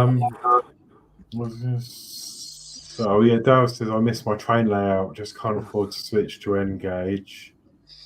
Dale says, "Yeah, can you come on panel?" Yeah, I'd say next time you're more than welcome. Dale says, "If I show you my workbench, you'll understand why. A bit messy, and issue viewers want to see it." And Dave says, "Nice and tidy, Fenris." Yeah. Right, cool. Yeah. So, do you want to go around us and? Yeah, I think I've got work tomorrow, so I've got to dash. So I'm guessing are you done? Yeah, I'm done. Yeah, I'm done. Yeah, I'm done. It's a shame it's not Friday night. Otherwise, I would be on a lot longer. But yeah. Oh yeah. Hey, that's all right. I'm still up for another couple of hours before I go to bed. We'll leave you to it then, Geordie. You and Fenris. No, I'm going to go and do it. I'm going to get some to eat and catch up on some news. I think I've done enough. Get some supper and. I think I've done enough of getting that part of the dog for the wife. Yeah, I was going to say it's pretty late for y'all because I know it's almost 7:30 Eastern time, and y'all are 5 hours ahead of us right now. Yeah, it's about 11:30. This is the latest we've ever gone on this show, so it's been great. Yeah, it's been absolutely fantastic. Right, let me come over to you, Geordie, then. Let's see what you've been doing. Let's have a look. Done all the windows, which go up and down. But I'm waiting for the glue to dry, so I didn't want to mess about with them. No. So that's sort of on the doll's house. That's the sort of bit that sticks out. So I'm getting this done for the wife. Nice. Nice. It's coming along, isn't it? Yeah. So I think this is the last I'll be to do this on the bench because everything now has got to be done on the house. On the house, yeah. And I'll not get the house on this bench. It's massive. Yeah. Yeah, I was about to say if that's one of the bay windows, that's what 148 scale. I wish I had it. I wish I could show you the camera, the size of it. There's a picture of it on the book. I think it's 1/20th scale, is it? Oh wow! Yeah, see if the camera won't swing around enough to show you it over there. But what I'll do is next week I'll put a picture up and you're not usually on, are you?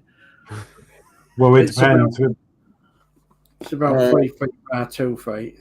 by 3 feet high. Yeah, I can't swing my camera and have a look at it. Oh god. Yeah, there'll be other times, hopefully. Yeah. But Have it.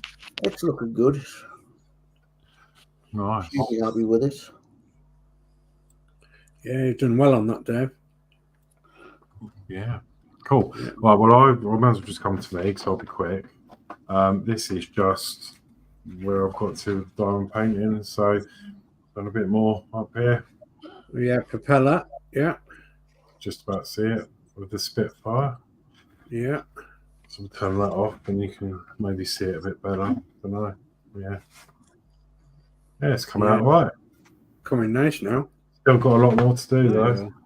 Good God, yeah, you have got a lot to do. That was hours. That's hours of work. That's 7 hours on Connie's, Dragon Lovers. This was 2-3 hours on Michelle's. Yeah, The other night and tonight. yeah. That's So, a lot of work. Let's see what you're up to, Dave. You almost need to Okay, send look. that to Dottie Dotz. Yeah. Yeah, soon have it done.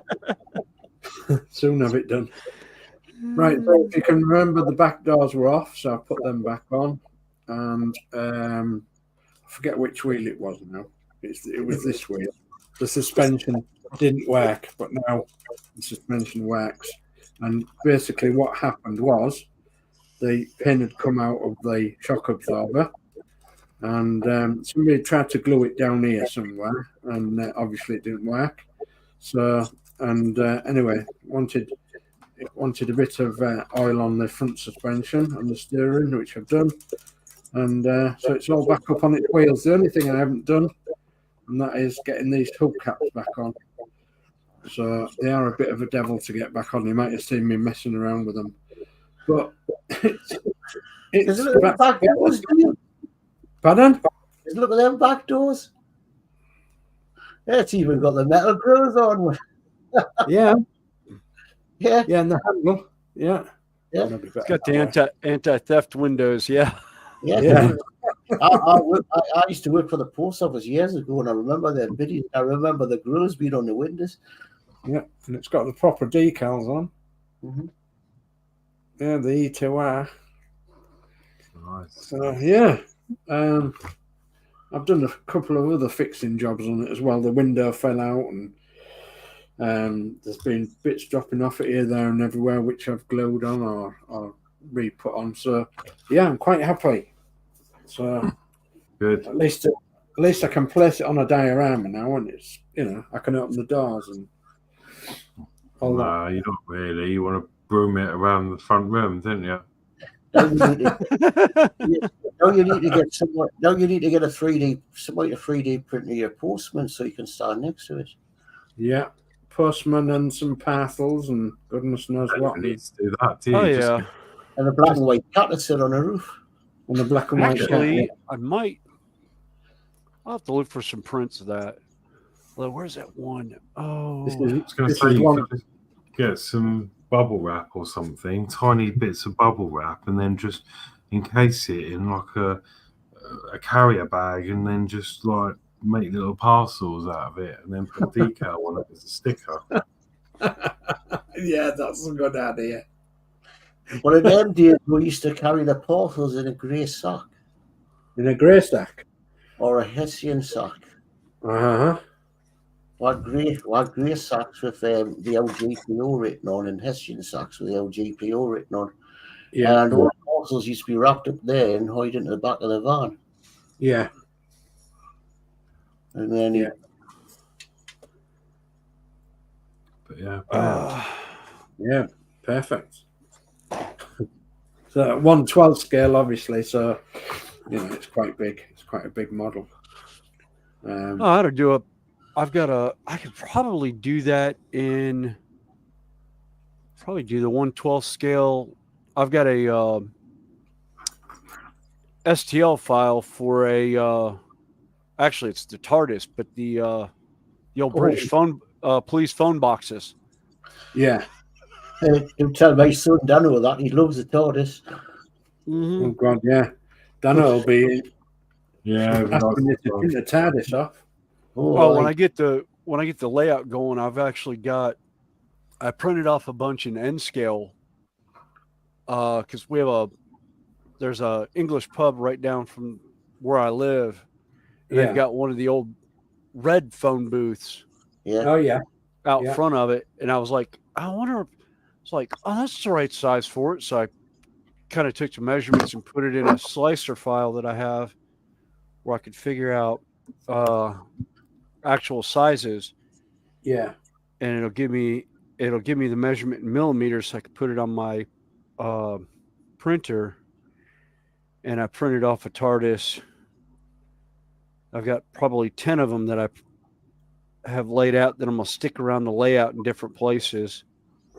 See if people see it when the train goes by. Yeah, and dot some phone boxes around and pillar boxes. Mm-hmm. Yeah, it won't quite fit with the cityscape I'm doing because I'm doing a downtown Elmhurst, which is a town outside of Chicago that I grew up in. Yeah. So it's one of those when you see it, you'll be like, well, that's out of place for the United States. And then it's like, oh, wait a minute, that's a TARDIS. So do you live near Chicago? No, actually, I live in North Carolina. I live in Charlotte, which is southern United States. I've been to St. Louis before. Okay. Come on, camera. The camera's not Right, let's come over and see Snowy, and then see what's. Have another look at this. Yeah, look at that. I got that side done. That's about as far as I'm gonna take that one. There's a lot of detail in. Oh yeah, I just the 148 detail on this stuff is just insane. It's supposed to look like a starship. Yeah. There we go. It finally focused in. Yeah. It's got very. There's like It's got very like steampunk sort of vibe. Yeah. Yeah. It's that gothic steampunk kind of. Yeah. Yeah, lovely. Right, cool. Well, sorry the time's been short, Snowy, but yeah, it's. No. It. I wasn't expecting y'all up at this time anyhow. I was surprised to find y'all on. No, it's been late for y'all there. Pleasure to have you on with us. Oh yeah. Well, and yeah, it's been great to see John tonight as well. He was on the panel earlier, so we've been very privileged tonight. So thank you very much for joining us for a bit. Oh yeah. And yeah, it's been great fun. When you back on again?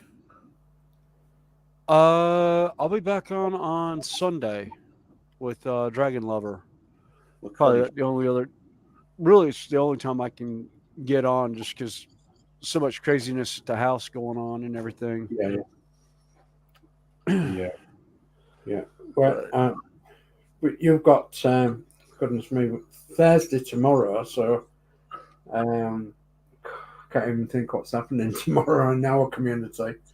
We've got down on tomorrow. No, I'm not sure if Sprue's doing one tomorrow, or is it Friday? I can't remember when he does one. But it's either Sprue, JC Bricks, or someone else. That's for Friday morning. It'll be 8 o'clock in the morning, or be 9 o'clock in the morning for us. So I'll actually be at work at that point in time. I'm usually on break when they go on. Yeah. And Friday night then will be Alex with his camper. Is that correct? Yeah, camper. Over there. Yeah. Wow. And you got your Bedford on Saturday? And we've got the Bedford on Saturday, but Saturday morning there'll be Michelle's Crafting Corner at 11 o'clock Saturday morning. And then, the Bedford on Saturday. Nice. Wait, I'm on holiday to see that. Michelle's Crafting Corner, because I'm always in bed. Because as I say, I do night shift.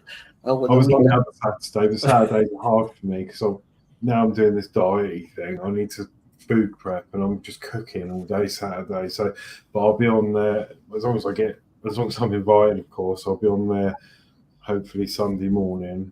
Yeah. And then hopefully I'll join Connie and yourself on Sunday evening. All right. And, There's Yeah. a spot there. So yeah, it's always good laugh there. So I can watch it, but I can't get on the bench because I'm getting my tea and sorted, ready to go into work. yeah. It's great because I can Todd and all that. So I usually watch his show in the middle of the night when I'm on night shift. Hobby Town Modelers, yeah. Oh, yeah. Yeah. Because I'm a carer, so my job on night shift is pretty out. I'm looking after one fella, and he's paralysed neck down over, and every 2 hours I've just got to turn him. So you're sitting watching the television, and as I say, that's usually rubbish. So I'm usually sitting watching Hobby Time Modelers, and when they're on the early hours of the morning to me, but it'll be the afternoon to them. Yeah. perfect. Okay, cool. Yeah, well, that's it then. So that's a bit of what's coming up, and yeah. Thank you, Yeah, everyone. Horlixs guys, thanks for having me on. No, You're thank welcome. you. It was a lot of fun. You're Yeah. welcome. No, it's been great. Very privileged to have you on. Thank you. Yeah. And the same for John's model making as well. It's nice to see him Yeah. live as well. This one goes out every fortnight, so if you're around. All Yeah, right. this one's every fortnight, and then we're trialing it now where we just do random pop-up ones as well. Yeah. So Okay. there might be some more, but obviously Little History's on quite a lot as well. So Yeah. we'll see. It's just going to be a case of if we're doing something, we might just pop a live up and see who's about. You know? Yes, It might actually, be- that's what I was going to do today. Anyhow, I was thinking about doing a pop up, and I was like, I started looking at the time when I got down here and got started on stuff, but I was like, oh, nobody's going to be up on the UK crew. And then I saw you pop up, Horlixs, and I was like, oh, MCC's going. Huh? Okay, they're doing a late night tonight. Hope they don't have work in the morning. Yeah, we've got but yeah, cool. Right. So yeah, I'll let you say whatever you're saying. I think we've all said it. Well, yeah. Yeah, so what you say? Good night, everybody. Yeah. Good night, everyone. Lovely. Good night. Thank you very much. Good night. Good night. We'll see you on the next one. Thank you. Thank you. And there we go. Thanks, guys.